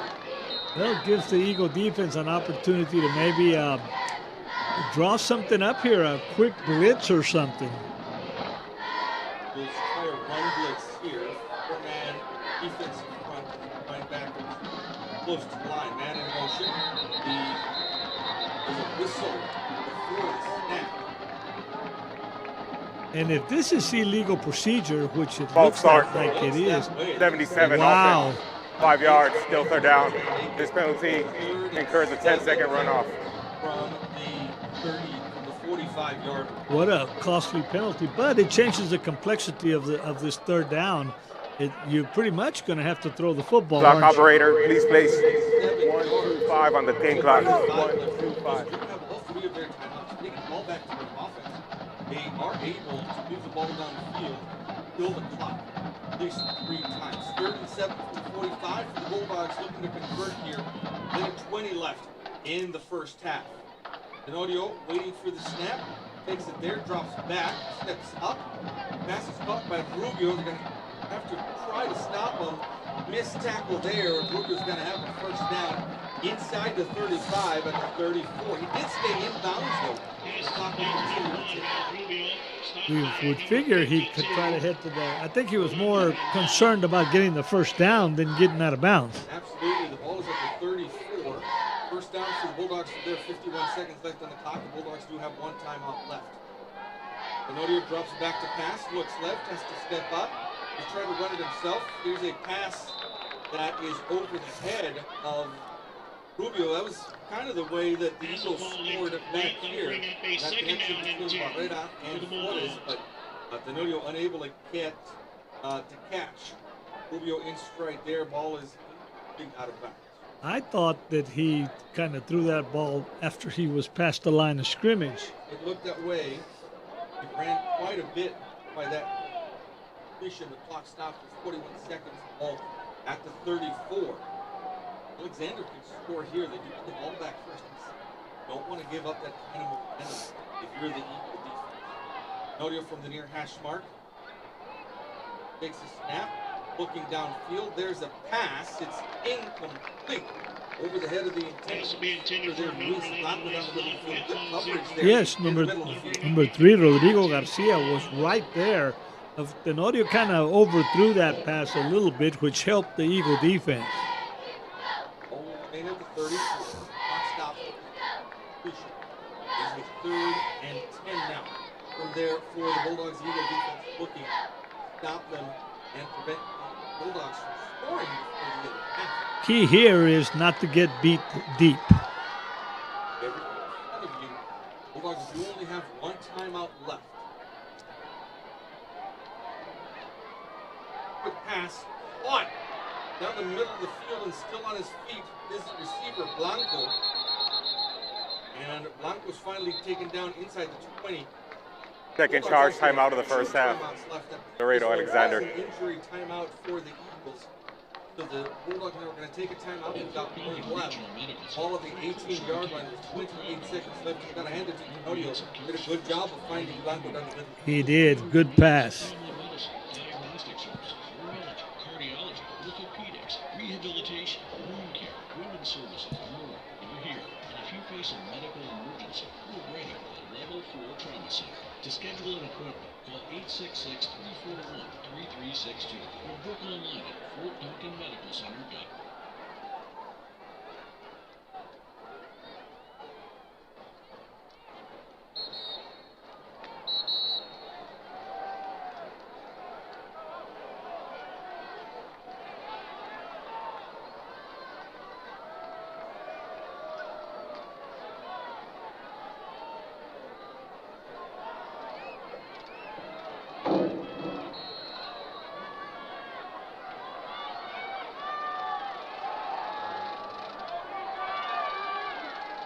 The first half, 20-0 is the Eagle lead. Very dangerous are the Bulldogs here, knocking on the door from the 18-yard line. They do get the ball back to start off second half. Ball in the near hash mark.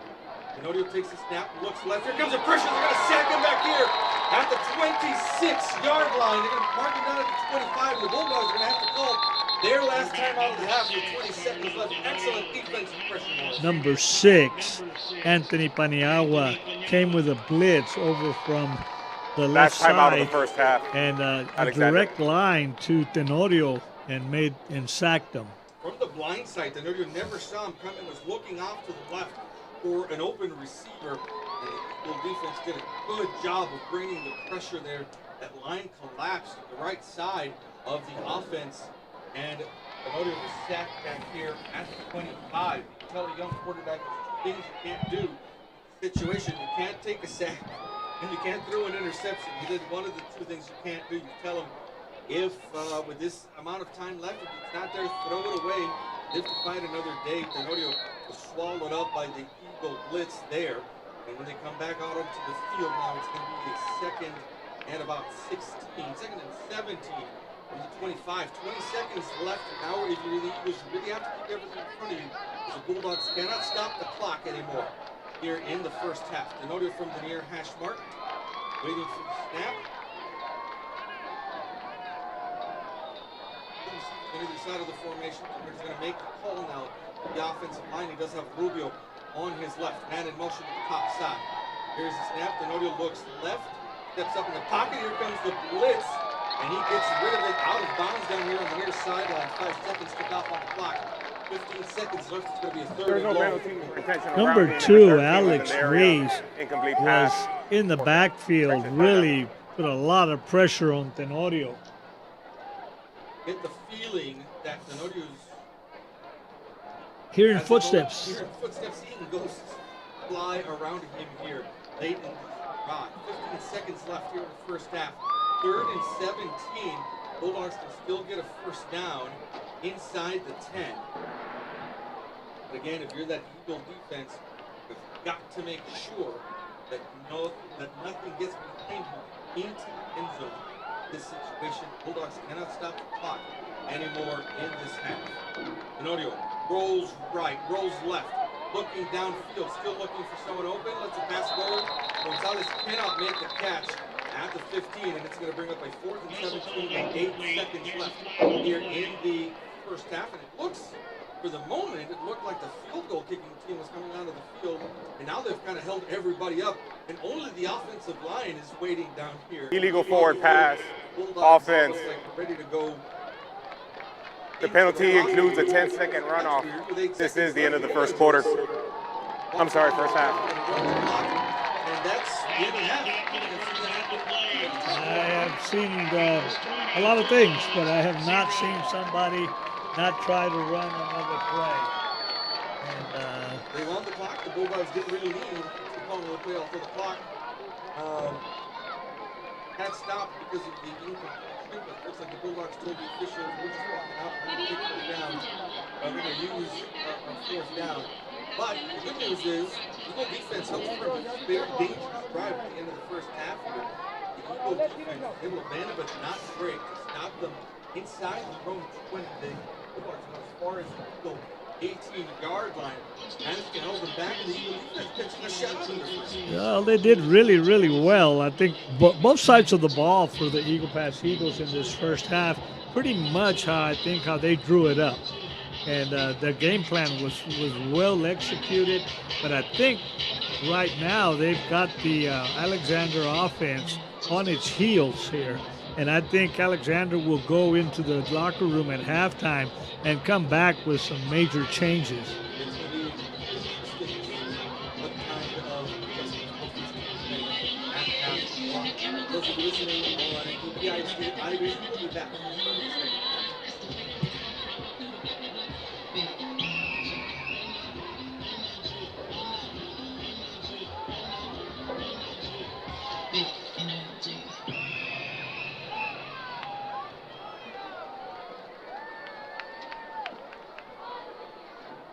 Good evening, ladies and gentlemen. Welcome to the Eagle Pass High School Halftime Entertainment. At this time, would you please put your hands together for the Diamond Dancers. The Diamond Dancers is under the direction of Miss Priscilla Castillo and Miss Jessica Galvez.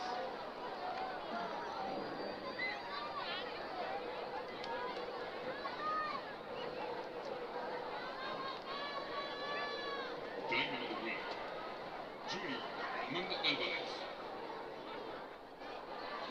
Your 2025-2026 Diamond Dance Team co-captain, Senior Leah Crowder.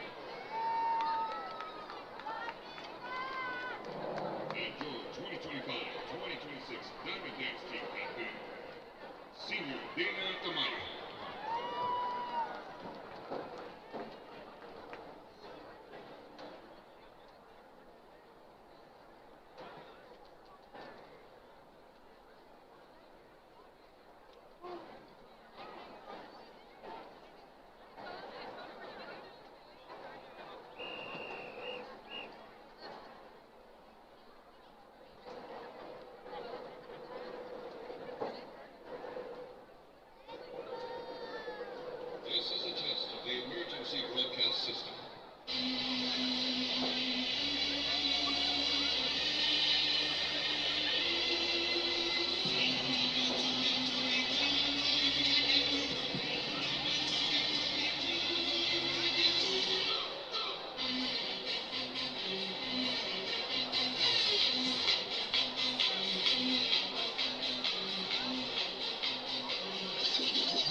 And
pay homage to those who, without question, have dedicated their time, energy, and support.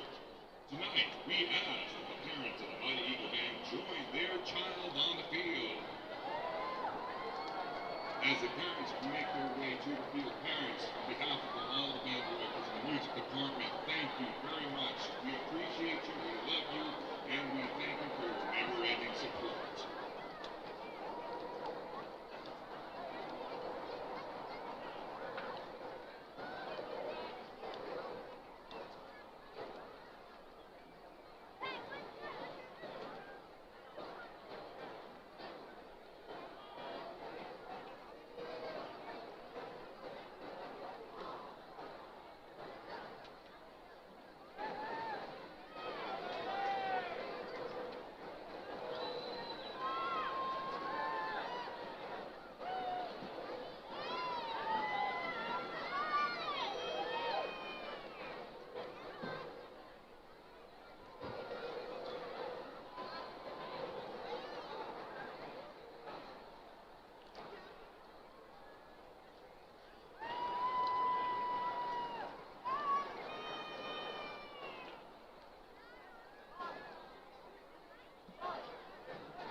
This week's Peter Piper Scholar Artist of the Week is Angela Ramos, a senior at Eagle Pass High School. Angela is a proud member of the Eagle Pass High School Color Guard, where she currently serves as team captain. In addition to Guard, Angela volunteers at her church, participates in awareness walks for law enforcement and for veterans. Her favorite subject is math, because she has always been good at crunching numbers and problem solving. In the future, Angela plans to attend St. Mary's University in San Antonio, where she will work towards a Master of Arts in Clinical Mental Health Counseling. Congratulations, Angela, this week's Peter Piper Scholar Artist of the Week.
amazing opportunity.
Downstairs looking all star crazy. Kickoff for the 1918s.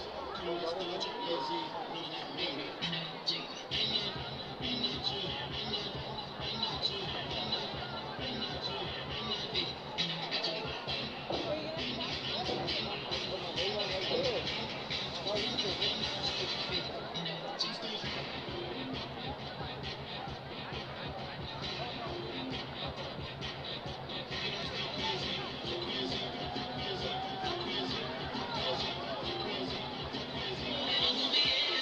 Camera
To begin the second half of play, the Bulldogs will be receiving the kick. Back to receive that kick is number 11, Luis Blanco, and number 18, Hector Benavides.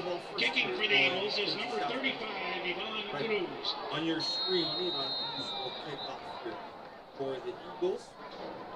And back to receive for the Bulldogs, it's Luis Blanco and Hector Benavides standing at about their own 6-yard line, ready to go.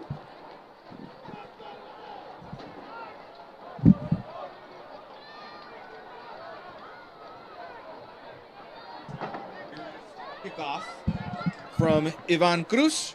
It'll be fielded on the far side at the 11-yard line, up the field across the 20, still moving the pile forward near the 25 to the 24. There's a very late flag that comes in all the way from the backfield from the referee, and I don't know if that was something after the play, Morris, or if it was maybe a hold or a block in the back during the play. Well, you're right. There was a lot of a little scrum, like you like to say, going on. Personal foul, unnecessary roughness, kicking team number 29. 15 yards will be added to the end of the run. It's a difficult way to start the second half. You're going to step this off against the Eagles. I'm not saying that. That's not probably how we want to start the second half. Because that Bulldog offense is going to have very good field position at the 38.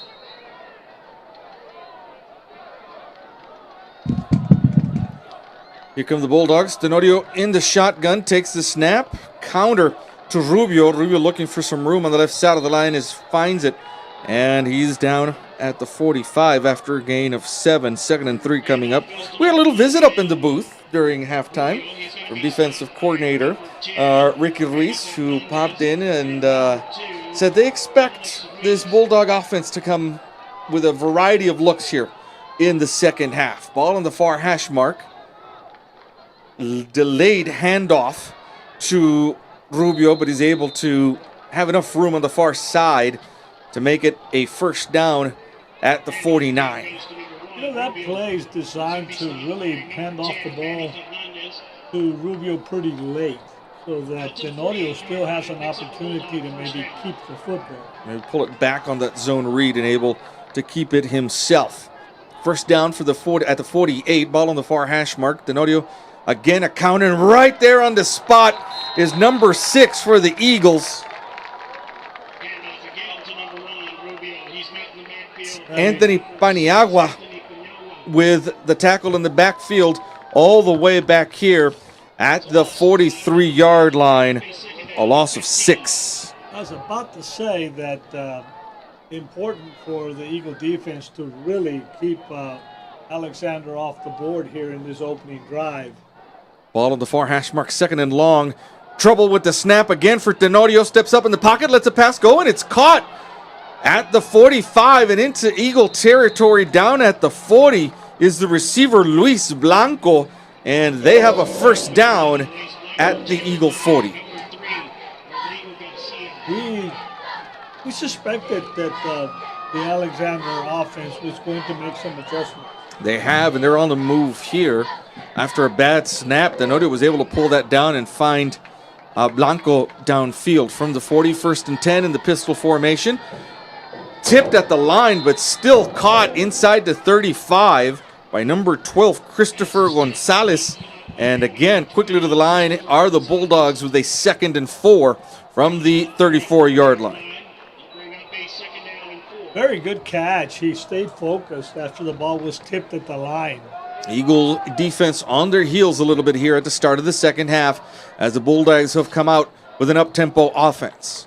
From the shotgun, Tenorio takes the snap, looks left, quick pass. Caught over on the far side of the field, and inside the 30, still on his feet, is the receiver Brennan Kislinger. And Kislinger gets the Bulldogs another first down to the 25.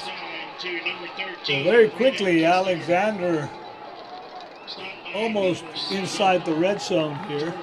9:08 showing on the clock. Here's Gael Rubio split out wide to the right side of the formation with Gonzalez in the slot and Tenorio in the backfield all by himself. Here's the snap. Here comes the pressure. Tenorio lets go, and it is incomplete. just off the fingertips of the intended receiver, Christopher Gonzalez, down the middle of the field.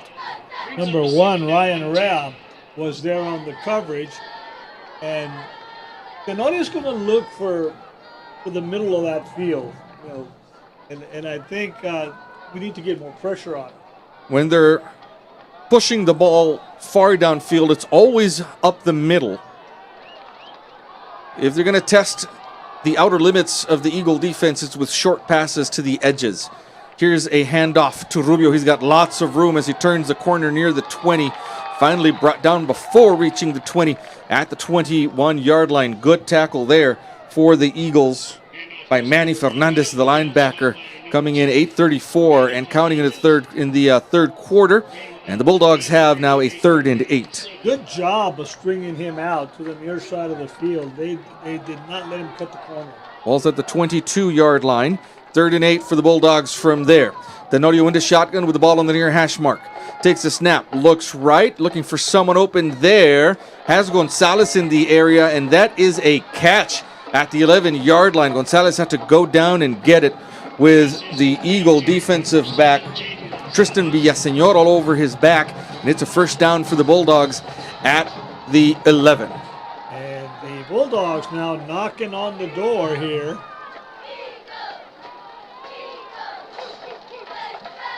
Jaden Gonzalez is going to move to the left side of the formation.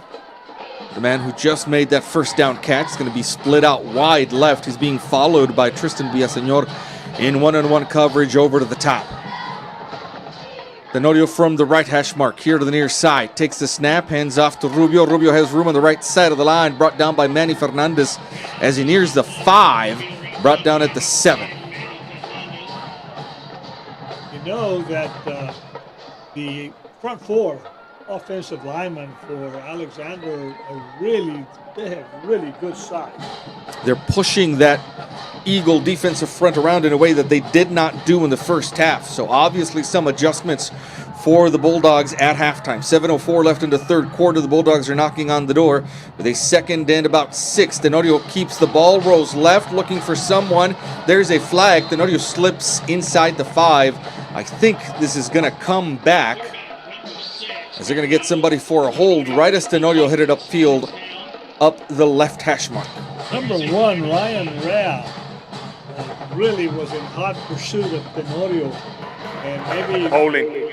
Offense, number 46, 10 yards. There is Second the down. hold. Going to be 10 yards from the spot of the foul. And the Bulldogs are going to be back here on this side of the 15 at the 17. And once again, our Eagle defense really gets helped out by a very timely penalty against the Bulldogs. We saw it happen in the first half, and again, as you mentioned, partner, a timely penalty here when the Bulldogs were deep in Eagle territory. They still are at the 17-yard line. This is a 2nd and 16, though. Ball on the far hash mark. Tenorio in the shotgun with Rubio on his right. There's a snap. There's a handoff. Fakes the handoff. The pass is caught inside the 10 on a quick slant up the middle of the field. It appears to be Luis Blanco with the catch, number 11. And Blanco will get the ball to the 7. It's going to be a 3rd and about 6. Bulldogs can still get a first down at the 1.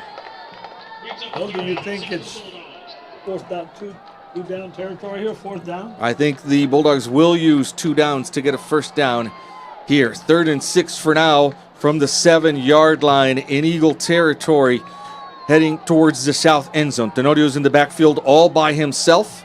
Receivers spread out all across the formation. Here comes the blitz. Tenorio steps back, lets the pass go, and it is incomplete. In and out of the hands of Jaden Gonzalez, who had beaten his defender on an inside slant, and it was just a little too hot to handle for Jaden Gonzalez. Well, here they come. This looks like a field goal attempt, as the Bulldogs figure they need to at least, come out of this drive with 3 points. Bulldogs are going to try to put some points on the board. Edgar Longoria coming out for an attempted 24-yard field goal. They're going to put this ball down at the 14 from the far hash mark. There's the snap, the hold. The kick is on its way, and it is good, and the Bulldogs get on the scoreboard with the first drive of the second half. 5:38 left in the third quarter. The score, Eagles 20, Bulldogs 3.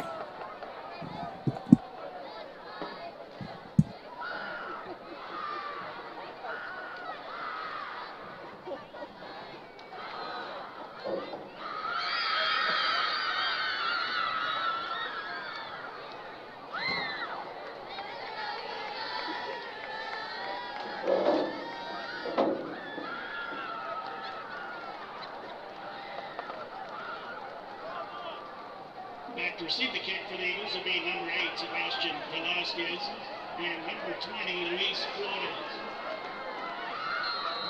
Kicking is number 19, Edgar Longoria.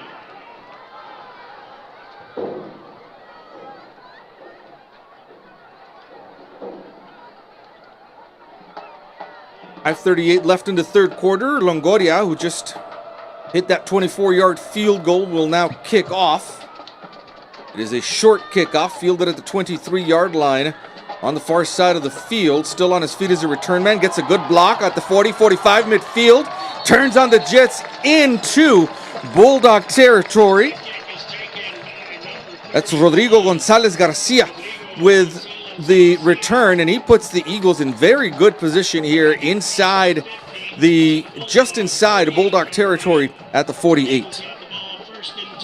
He looked like he was going to try to come to this side of the field, which was a wide side of the field. Reversed his field, and it sort of opened up over there, and it took one of the deep coverage backfield, the late coverage by the Bulldogs to really get to him on the far side. And Gonzalez Garcia got a good block that sprung him there as he headed towards the north end zone. 5:28 left in the third quarter. Barrera's going to be in the shotgun with Embry and Flores on his left.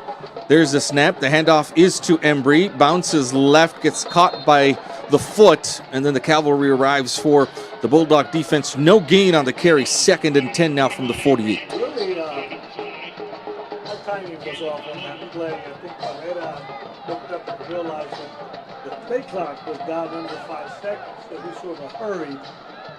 The Bulldogs used almost half of the third quarter on their first drive. The Eagles cannot give this ball back, right back to that Bulldog offense. A good long drive is what's needed for that. Grinds down some clock here. 4:50 left in the third. Ball on the near hash mark. Barrera is into shotgun with two receivers, or two backs on his right hip. Here is a pump fake to the right. Now Barrera keeps it himself at the 45. At the 40, comes here to the near side and is pushed out of bounds inside the 40 at the 38. And that's good enough for an Eagle first down. You know, I really like Barrera's demeanor here. He actually in no hurry. He knew that he had a one-on-one over here to the near side of the field. And he was pretty much exactly where he needed to get to. Took his time, looked at his blocking, looked at the situation downfield, kept it himself, and got the Eagles a first down to the 38. 1st and 10 from there, ball in the near hash mark. Here comes Sebastian Velasquez across the formation. There's a snap, handled well by Barrera, and then the handoff to Luis Flores, who's at the 30, puts his head down at the 25, and it's another Eagle first down from there. Flores did a good job of staying in bounds, but Barrera did a good job of handling kind of a dicey snap.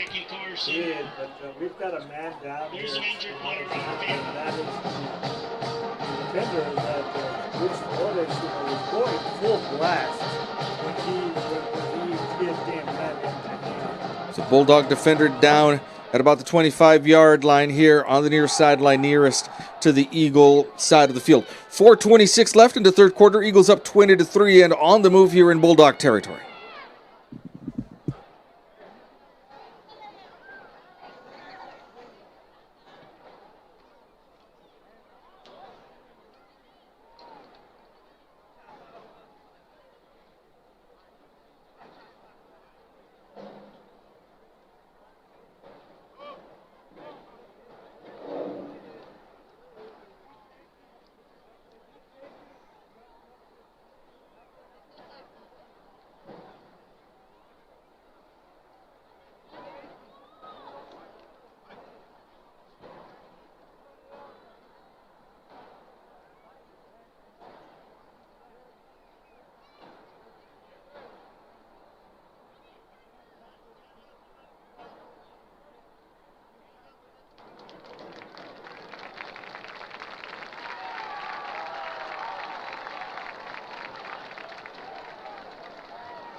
4:26 left in the third quarter.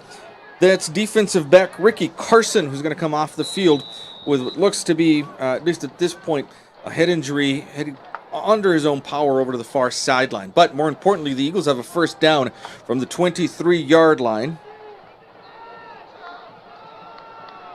On the near hash mark, Barrera takes the snap, hands off to Luis Flores, again comes to the near side, tries to get north and south. They're going to string him out at about the 20. He'll give him a couple of more yards, actually, to the 18. A 5-yard gain there for Luis Flores. A very quiet 5-yard gain for Luis Flores, who tonight is running with a lot of authority. Ricky Carson was on the receiving end of the end of a tackle there in which Luis Flores just bowled him over on the previous play. 4:04 left on the clock. Into third quarter, Barrera's into shotgun with Embry and Flores on his left. This handoff is to Embry, and he's going to get met at the line of attack. And they'll give him forward progress to the line of scrimmage, the 18. That's going to be there, a 3rd and about 5 now. No, that's how they set up one of the touchdowns before. They both lined up on the same side to the left side of Barrera. And that time he gave it to Embry, but you flared out Luis Flores. So maybe this time, well, he's only got one back there this time. He's got Flores in the pistol formation behind him. He made them jump. And then after the defensive line jump, one of our offensive linemen, I think, jumped, unless they're going to call this on the defense first. I don't think so. I think he managed to get back quick enough before the ball was snapped. Well, they're talking about it, so we have a... They're going to put it to a vote. The officials down there trying to see whether this is an offsides or... Offside. Defense, number 9. A false start, and it is an offsides, and that should be enough to give the Eagles a first down with these 5 yards. Called it right, partner. And, Laredo was trying to get the ball snapped, looking for a free play before they whistled the thing dead. They weren't able to get that to him, but the penalty should still give the Eagles a first down. They're not moving the chains yet. Just first down here. Over on the far side now, they are going to move them, and they will mark the first down. It's a little different now with these digital down markers. Ball at the 13. First and 10 for the Eagles from there. They can still get a first down at the 3. On the counter, Embry running hard north and south. He's going to get met at the 5, but a good 8-yard run for Avery Embry. I like, again, I would like for Embry to get into the end zone. Avery Embry came in with 1 rushing touchdown, averaging about 13 yards a game, and getting some work here in that 2-back set that the Eagles are deploying against the Bulldogs. 2:32 left in the third quarter. 2nd and 2. Barrera takes a snap. The handoff is to Avery Embry again, and Embry trying to turn the corner here on the near side. Handoff goes to number 20, Luis Flores. It's actually Luis Flores with the carry there, and Flores gets back. Oh, actually, looks about inside the 5 now at about the 4. So it's 3rd down. What is it, about 1? Looks to be just about a yard, 3rd and 1. You can get a first down here without getting it home. At the 3. Ball on the near hash mark. 2 backs in the backfield with Barrera. Here is a keeper. He rolls right. He's got 1 man to beat. And then he's got a man open in the end zone, and the touchdown. Sebastian Velasquez in the end zone, in the corner, the near corner of the end zone. Gets the Eagles 6 more points. He had the option, Morris did, Barrera, to take off himself, but he saw Sebastian Velasquez coming clear and got the ball to him just in time. The Alexander coach on that far side is giving the referee a really hard time. And here comes the ref. This might be... let's see what we got going here. They had they had no football. Yeah, whoever that would help. Whoever was in pursuit of Barrera figured out very quickly he wasn't going to catch him. But Barrera, very unselfishly, found Velasquez in the end zone. Ivan Cruz on for the point after attempt. Alex Ruiz is the holder. The kick is on its way, and it is good. That's going to make the score. Eagles 27, Bulldogs 3 with 1:35 left in the third quarter.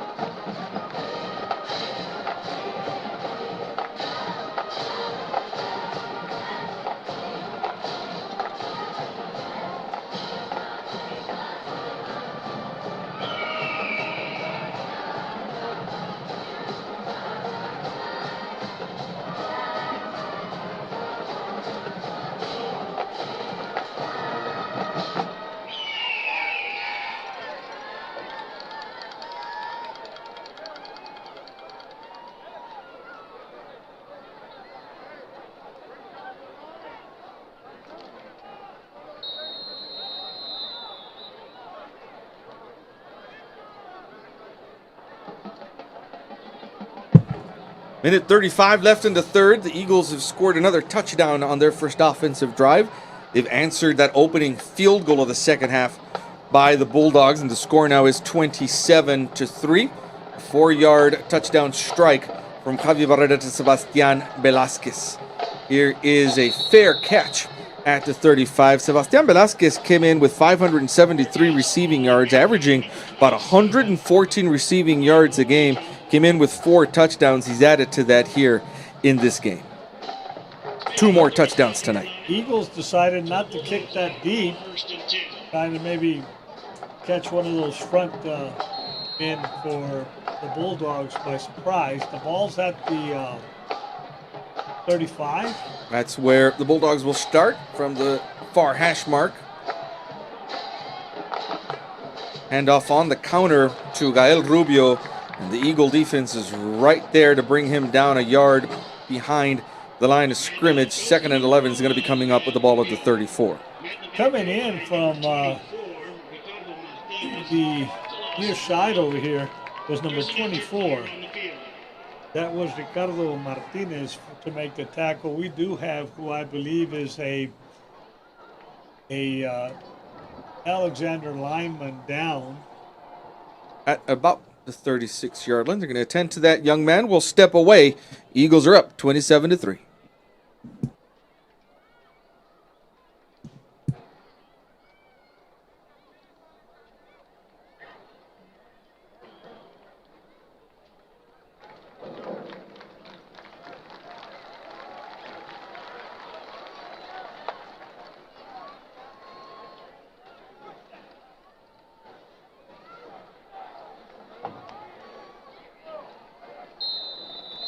In the third, clock stops as they attend to Mauricio Hernandez, one of the offensive linemen for the Bulldogs. He will go off the field, and it's a 2nd and 11 for Alexander from the far hash mark. Tenorio into shotgun with Rubio on his right. Play action, ball tipped at the line, intended for number 12, Christopher Gonzalez, over on the left side. And on the incompletion, the clock will stop, and it's going to be a 3rd and 11 now for the Bulldogs. Dangerous pass once it got tipped because one of our linebackers was a little bit too far back. It's tipped at the line, kind of just went up there. Gonzalez still tried to take a stab at it from his receiver position. 1:17 left here in the third quarter. The Bulldogs with the 3rd and 11 trying to convert on their side of the field from the 34. Tenorio drops back. Here comes the pressure. Has to roll out to his right. There's the pass. Incomplete. Dropped by Gael Rubio, who was in the right flat down here at about the 33-yard line. And the Eagles have forced the Bulldogs to punt on a 3-and-out. Once again, number 24 was right there. That's Ricardo Martinez. He put a lot of pressure on Tenorio. Tenorio had to throw that fading away, and that's why it was short. Edgar Longoria on to punt for the Bulldogs. Kick is on its way. And it takes a good Eagle bounce after hitting at about the 26, and then back on this side of the 30. The Eagles are going to take over at the 33. So far, so good for this Eagle defense. They have been able to contain the Bulldogs. Eagles are going to start at the 33, and you have to wonder, you don't like to get cocky, but if the Eagles can score one more time here, whether that'll do it for the starters for the ball game. The majority of the fourth quarter might be played by some of the Eagle backups here. But let's see what Javier Barrera and the Eagle offense can do here from the 33 and the far hash mark to receive two running backs in the backfield with him on his left. This handoff is to Avery Embry, and Embry's brought down at the line of scrimmage, the 33.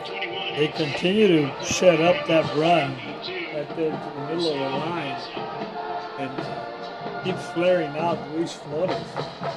Clock is still ticking. That's how Luis Flores scored his receiving touchdown.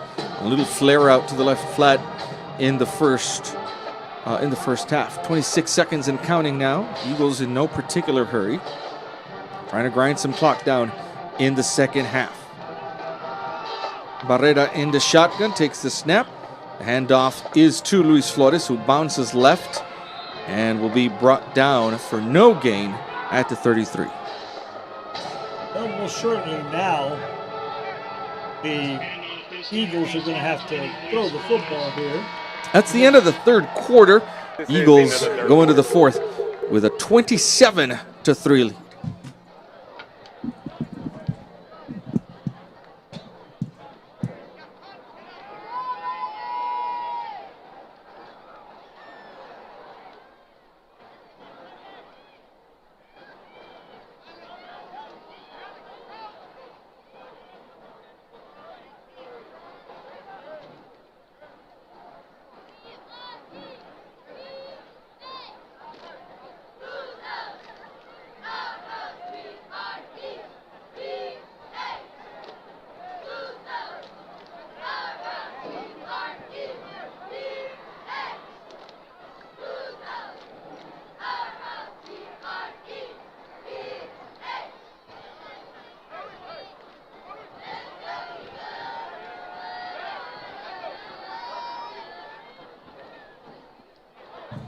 At the start of the fourth quarter, Eagles are up 27-3, and they've got a 3rd and 10 from the 33-yard line. Eagles marching now towards the south end zone, left to right on your screen. From the short shotgun there, Barrera awaits a snap, takes it, drops back in the pocket, and that is incomplete. He had a receiver short and long. That pass kind of fell in between Jeremiah Silva and the receiver, the other intended receiver there, Marco Medellin. With 11:56 left in the game, the Eagles are going to have to punt. The Eagles have only punted once, if I'm not mistaken, in this game. We're going to see a rare Eagle punt here. On for the punt is Jay Jaques, backup quarterback, and a young man who's done some playing for you on the baseball diamond, Morris. He has, and he's played some baseball. It's a good punt off here, not a lot of hang time. Line drive kicks at the Bulldog 45 and goes out of bounds there. So Alexander's going to have good field position from there, and the Eagle defense, though, with a comfortable lead, will try to continue to hold this Alexander offense. Well, we're in the fourth quarter now, and clock management now becomes very, very important. Well, the Bulldogs have to be in a hurry now. I mean, we saw them, even in this last drive, continue with those kind of lazy handoffs to Gael Rubio, and when you're in this deep of a hole, you really need to get your offense to the line quickly and execute. Ball on the far hash mark. Tenorio's into shotgun with two receivers on either side of the formation, and Gael Rubio on his right. You know, Tenorio's looking over there and kind of putting his hands down and saying, hey, what are we running? Now he moves Rubio on his left. Lots of confusion in that Alexander offense. They've got to take a timeout before the play clock runs out. We'll take a timeout with him. 11:49 left in the ballgame. Eagles up 27-3.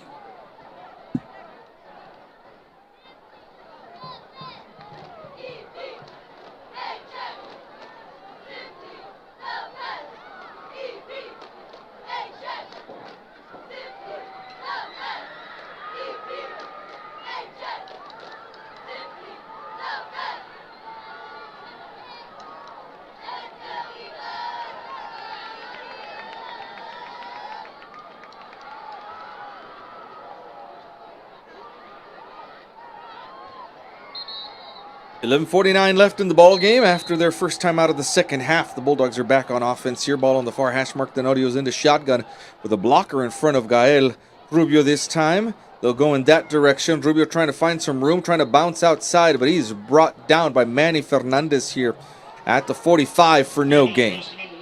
Manny Fernandez was eagle on the spot there. He was just met him head on.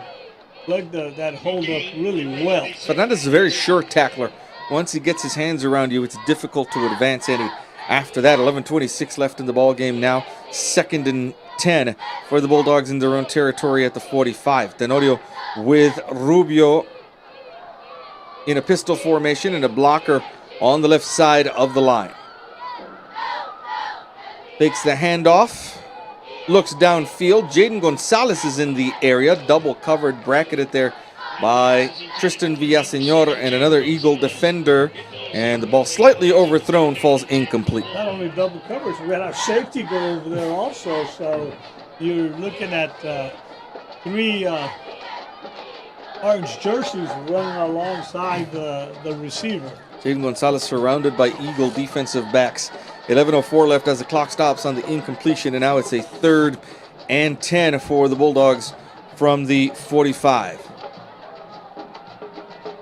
The Bulldogs have to get to the Eagle 45 for a first down. They've managed to convert on a couple of big 3rd downs in this ballgame. Here comes the blitz. Tenodio's running for his life in the backfield, lets the pass go incomplete and intercepted by Manny Fernandez at the 42-yard line, and Fernandez still on his feet, still running. Gonna finally be tackled at the Bulldog 25. And we've got some stuff going on down on the field. No flags that I can see, but a heck of an interception by Manny Fernandez on a tipped ball over on the far sideline, and Fernandez was right there on the spot to bring it down. Fernandez took the time to look down at his feet, say whether if he had him in bounds, and he did. And I think I don't know if we got a flag over there, but we had a little extracurricular. We do have a flag down here. Down here. There's an official without his cap. At the 50. So we actually have 2 penalties. And there is a flag at about midfield on the... I want to think this may be after the interception. And so all that extracurricular activity over there was for naught. Yep. After the this interception, ball ends up, personal foul, blindside block, Eagle pass. it's going to go against the Eagles, a personal foul. They're going to step it off. Eagle pass Now, does Alexander keep the football? No. I think it was post. It was after. It was after the interception. But a great difference in field position. They stepped it off all the way to the 33, the Eagle 33, when we were over here almost at the Alexander 33. That's right, a big flip of the field, but the Eagle offense is going to come back on and take over at the 33-yard line with 10:49 left in the ball game.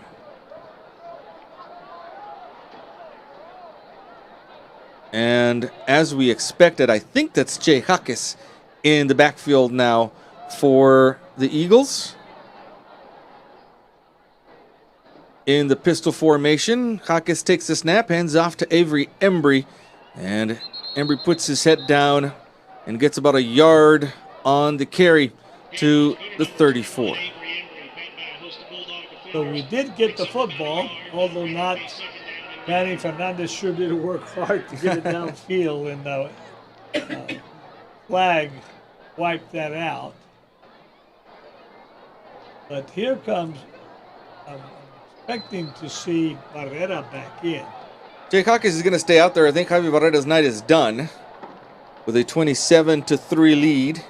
And Hawkins is in the pistol formation with Avery Embry behind him. And a whole raft of new numbers here in the receiver positions. Hawkins is going to keep it himself. Comes here to the near side and slides at the 35 after a gain of a yard. It's going to be 3rd and about 9 now for the Eagles. You know, the Eagles important here to keep a sustaining drive because you for sure, Alexander can be very explosive, especially if you let him back in the football game. You've got to be careful even with a 24-point lead here. Of course, the Eagles doing a good job of bleeding the clock late in the ball game here. 9:27 left in the 4th quarter. Jay Hawkins in at quarterback for the Eagles. Ball on the near hash mark. In the pistol formation with Avery Embry behind him. There's the snap. Fakes the handoff. The pass is incomplete. Intended down here for number 31. Rodrigo Gonzalez Garcia, the sophomore quarterback. And that's going to happen when you get backup sometimes in the ball game. Players that don't have a lot of experience in game. But the clock does stop on the incompletion, which is not helpful to the Eagles there. And they're going to bring out, well, actually, Hawkins is going to stay on the field there to punt this ball off. And we're really looking here for a good punt. We would really need for them not to have good field position. Hawkins awaits the snap. Able to bring it down. A line drive punt that hits at the 45. And then rolls. It actually hit an Eagle coverage man at the 38. That's where the Bulldogs will start with 9 minutes exactly left here in the ball game. And we're just like the interception didn't happen. That's right. And but we did take time off the clock. I'm sure right now over here on the sideline is a discussion of with the Eagle offense saying, "Hey guys, we're giving you an opportunity to play, but we still got to continue to get pushed down." Yeah, move the ball down the field and eat up some clock is what the Eagle offense needs to do whenever they get the ball back. Again, 9 minutes left in the ball game. New quarterback in for Alexander and new halfback as well. That is number 4, Santiago Vasquez, the new quarterback, the junior, and the new halfback replacing Gael Rubio is number 25, Genaro Barrera. And so a new tandem in the backfield. It looks like the Bulldogs are going to save their first stringers as well. You don't want to get anybody injured this late in the ball game, down by 24. Vasquez from the shotgun takes the snap, rolls right, looking downfield, lets the pass go. It's incomplete, intended for Jaden Gonzalez over on the far side. Gonzalez is unable to come up with it cleanly. Clocks will stop with 8:16 and a 3rd and 6. Pretty amazing how you see changes in coordination between receivers and quarterbacks when you change out players. That's right. The things that seem to be working like clockwork before, a little different when you've got players in the game that just haven't been used to running an offense and practicing with real speed. 8:16 left. Clock stops rather on the incompletion. Here's a handoff to the running back, Genaro Barrera. And Barrera is taken down for no gain. And the Bulldogs are going to have to punt from there. For 24 again for the Eagles, Ricardo Martinez there to make the tackle. And coming back deep over here is going to be number 1, Ryan Rea.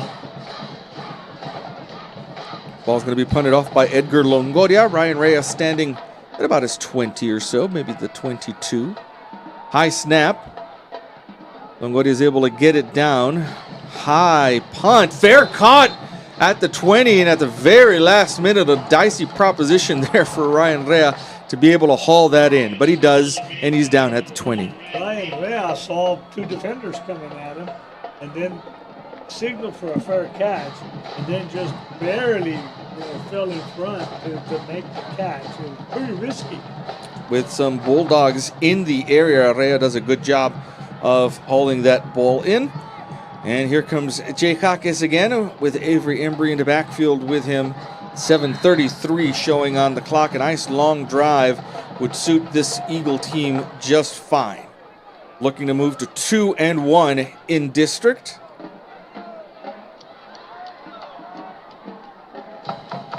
Jaques takes the snap. The handoff is to Embry, who bounces right in, is looking to get north and south. Turns a corner at about the 25 before being pushed out of bounds. He'll get 6 yards on the carry to the 26. The only thing I'd add there is that you should have just stayed in bounds. That's the part of the game that's in between your ears.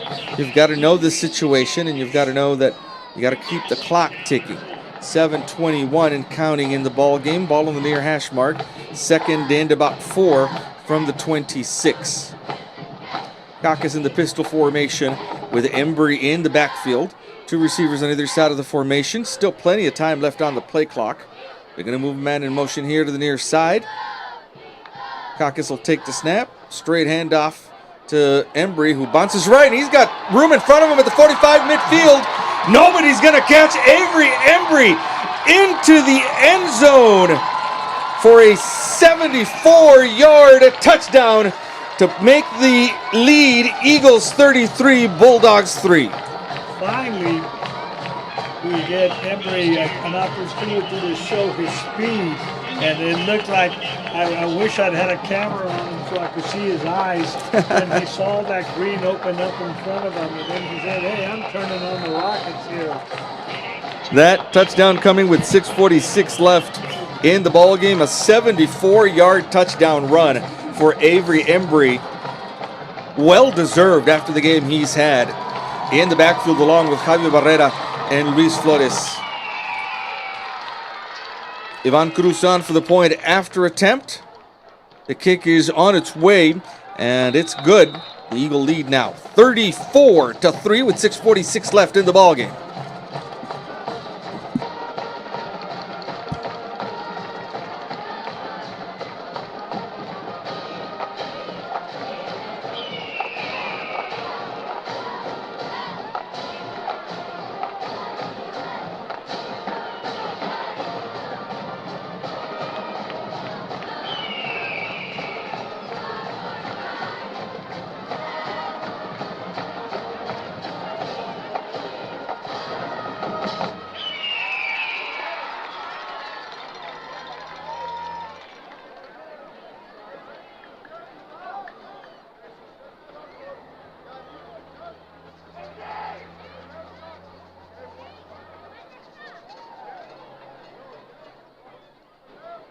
Back to receive the kick for the Bulldogs will be number 11, Luis Blanco, and number 18, Hector Benavides. Kicking for the Eagles is number 35, Ivan Cruz.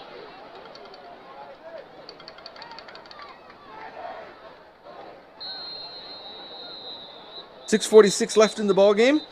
The Eagles have scored again a 74-yard touchdown run by Avery Embry there. Make the lead 34-3. Well, for you baseball fans, the Dodgers had beaten the Brewers 3-1 to take a 3-0 lead there. 3 games to none. Dodgers a game away from being back in the World Series. In the Series. other game, Toronto is leading Seattle 5-1 in the 5th. And Seattle leads that series 2-1. Blue Jays trying to make that series even. High kick fielded at the 23-yard line by one of the up men for the Bulldogs. And Morris, you said it as we finished the second half, but you couldn't ask for a better script here today for the Eagles. This is exactly the kind of performance they needed from both sides of the ball, from offense and defense, and a win that they're looking to propel them, especially with a very tough matchup against Laredo United coming up next week. Well, most certainly, the game plan went as planned for the Eagles tonight.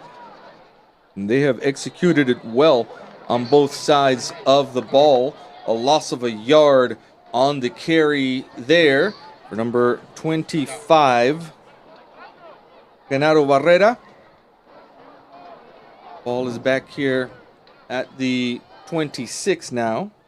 We really don't expect anything spectacular to happen here. But both teams just really already looking forward to the next game. And there's actually a different quarterback in now for the Bulldogs. This is Barrera again with the carry. He's going to get maybe a yard over to the far side of the field. Number 33 is taking snaps now. That's Gael Gonzalez. It's a weird number for a quarterback, but the young man is a senior. You'd like to think he's getting some action here in his senior year out on the field. Gael Gonzalez, we don't often see a quarterback with number 33. No, we don't. Probably not listed as a quarterback. He is listed as a quarterback, number 33. Really? Yeah, senior quarterback.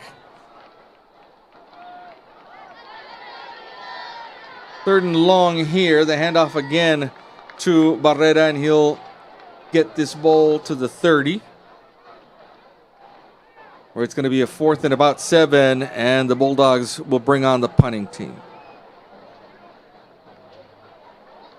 We're probably going to, on the Eagles side over here, we're going to see a lot more new numbers players out there, as it's always important to get the next man up from game time experience. Some game action for some of these backups for the Eagles. Longoria with the punt. It's going to hit at the 35 and roll all the way near the Eagle 20, down at the 21. The Eagle offense will come back out with 4:44 left in the ballgame. The clock is going to stop one more time at the 2-minute timeout. The Eagles have this game well in hand, 34-3 in the fourth quarter. Certainly not the kind of score that we expected, but the Eagles firing on all cylinders today, executing on both offensive and defense. Only one turnover in the game. That's an interception by Manny Fernandez. Sure, pretty much. That was what the Eagles expected or wanted. Had some cautious optimism from Coach Roger Olivas in the prediction show yesterday, but I think he knew that his players were up to the task here today. Jay Hawk is in the shotgun. Takes the snap. The handoff is to a new running back, number 15, who comes here to the near side and across the 25.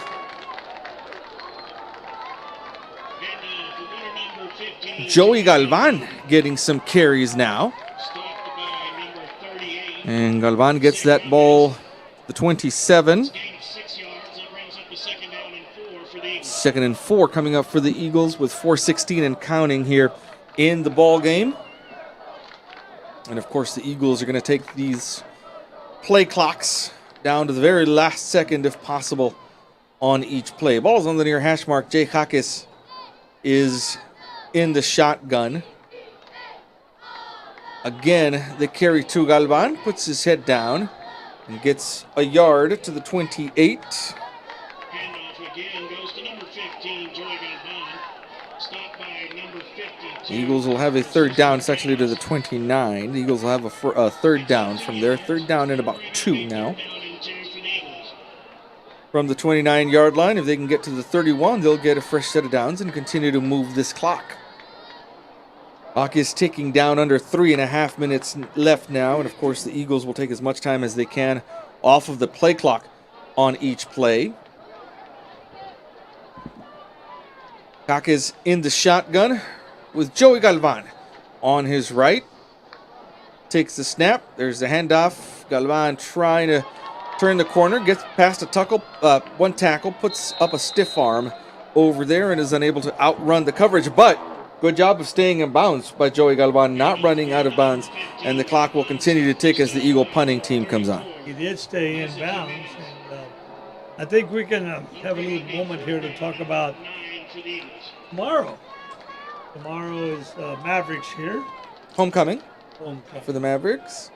And so we expect them to have all the festivities tomorrow. And a familiar face will roll into town. David Charles, head coach at Martin High School, who was the inaugural head coach for the CC Win Maverick football program. Jaques gets off a good punt here, as it's going to go out of bounds near the 40 on the Bulldogs side of the field with 2:14 left in the ball game. We're going to take a quick break. We'll be right back. Punt goes out of bounds at the 41-yard line. For the Bulldogs, have it 1st and 10.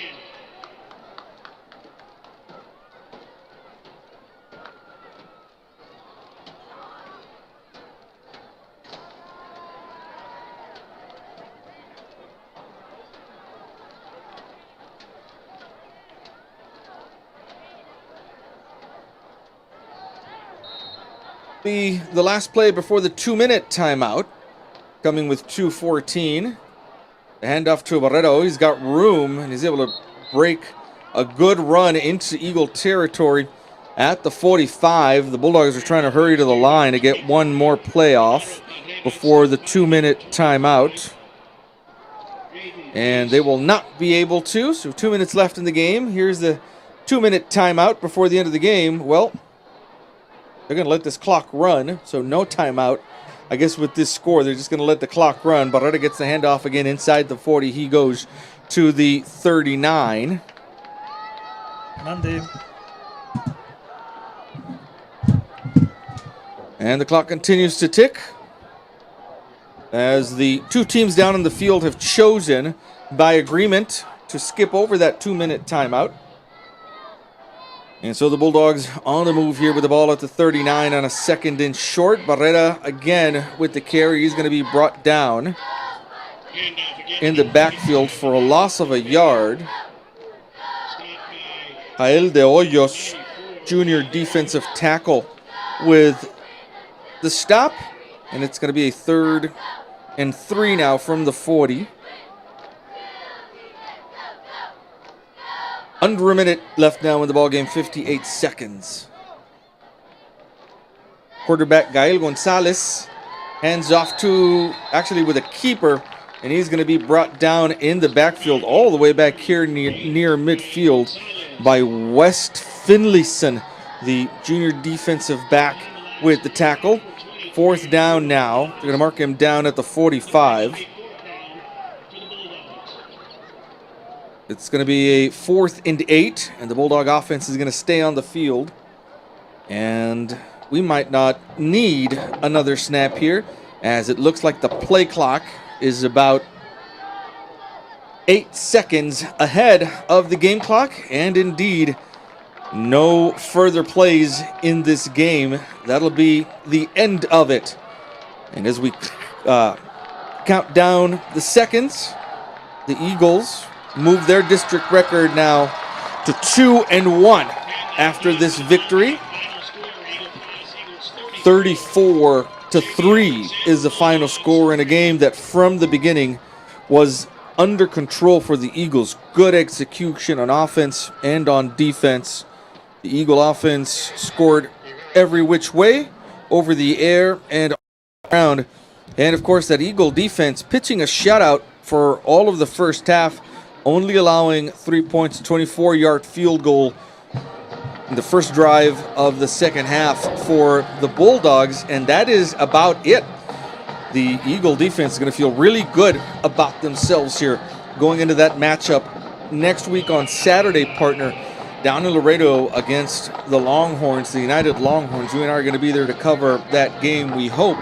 But the Eagles with a great job here. We're going to say goodbye to those of you joining us on EPISD iVision. Thank you for joining us. We'll be right back here tomorrow for the game between the Martin Tigers and the Mavericks. And for those of you listening in on Eagle Pass Sports Central on our YouTube page and our Facebook channel, again, I want to thank you for joining us. In which the Eagles dominated from the first snap, 34-3 is the final score. I want to thank our sponsors. Ancira Ford of Eagle Pass, Brown Chevrolet of Eagle Pass, Church's Barbecue, and State Representative Eddie Morales. Partner, final words, final thoughts, and an impressive victory for the Eagles. Well, very important.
come down, please.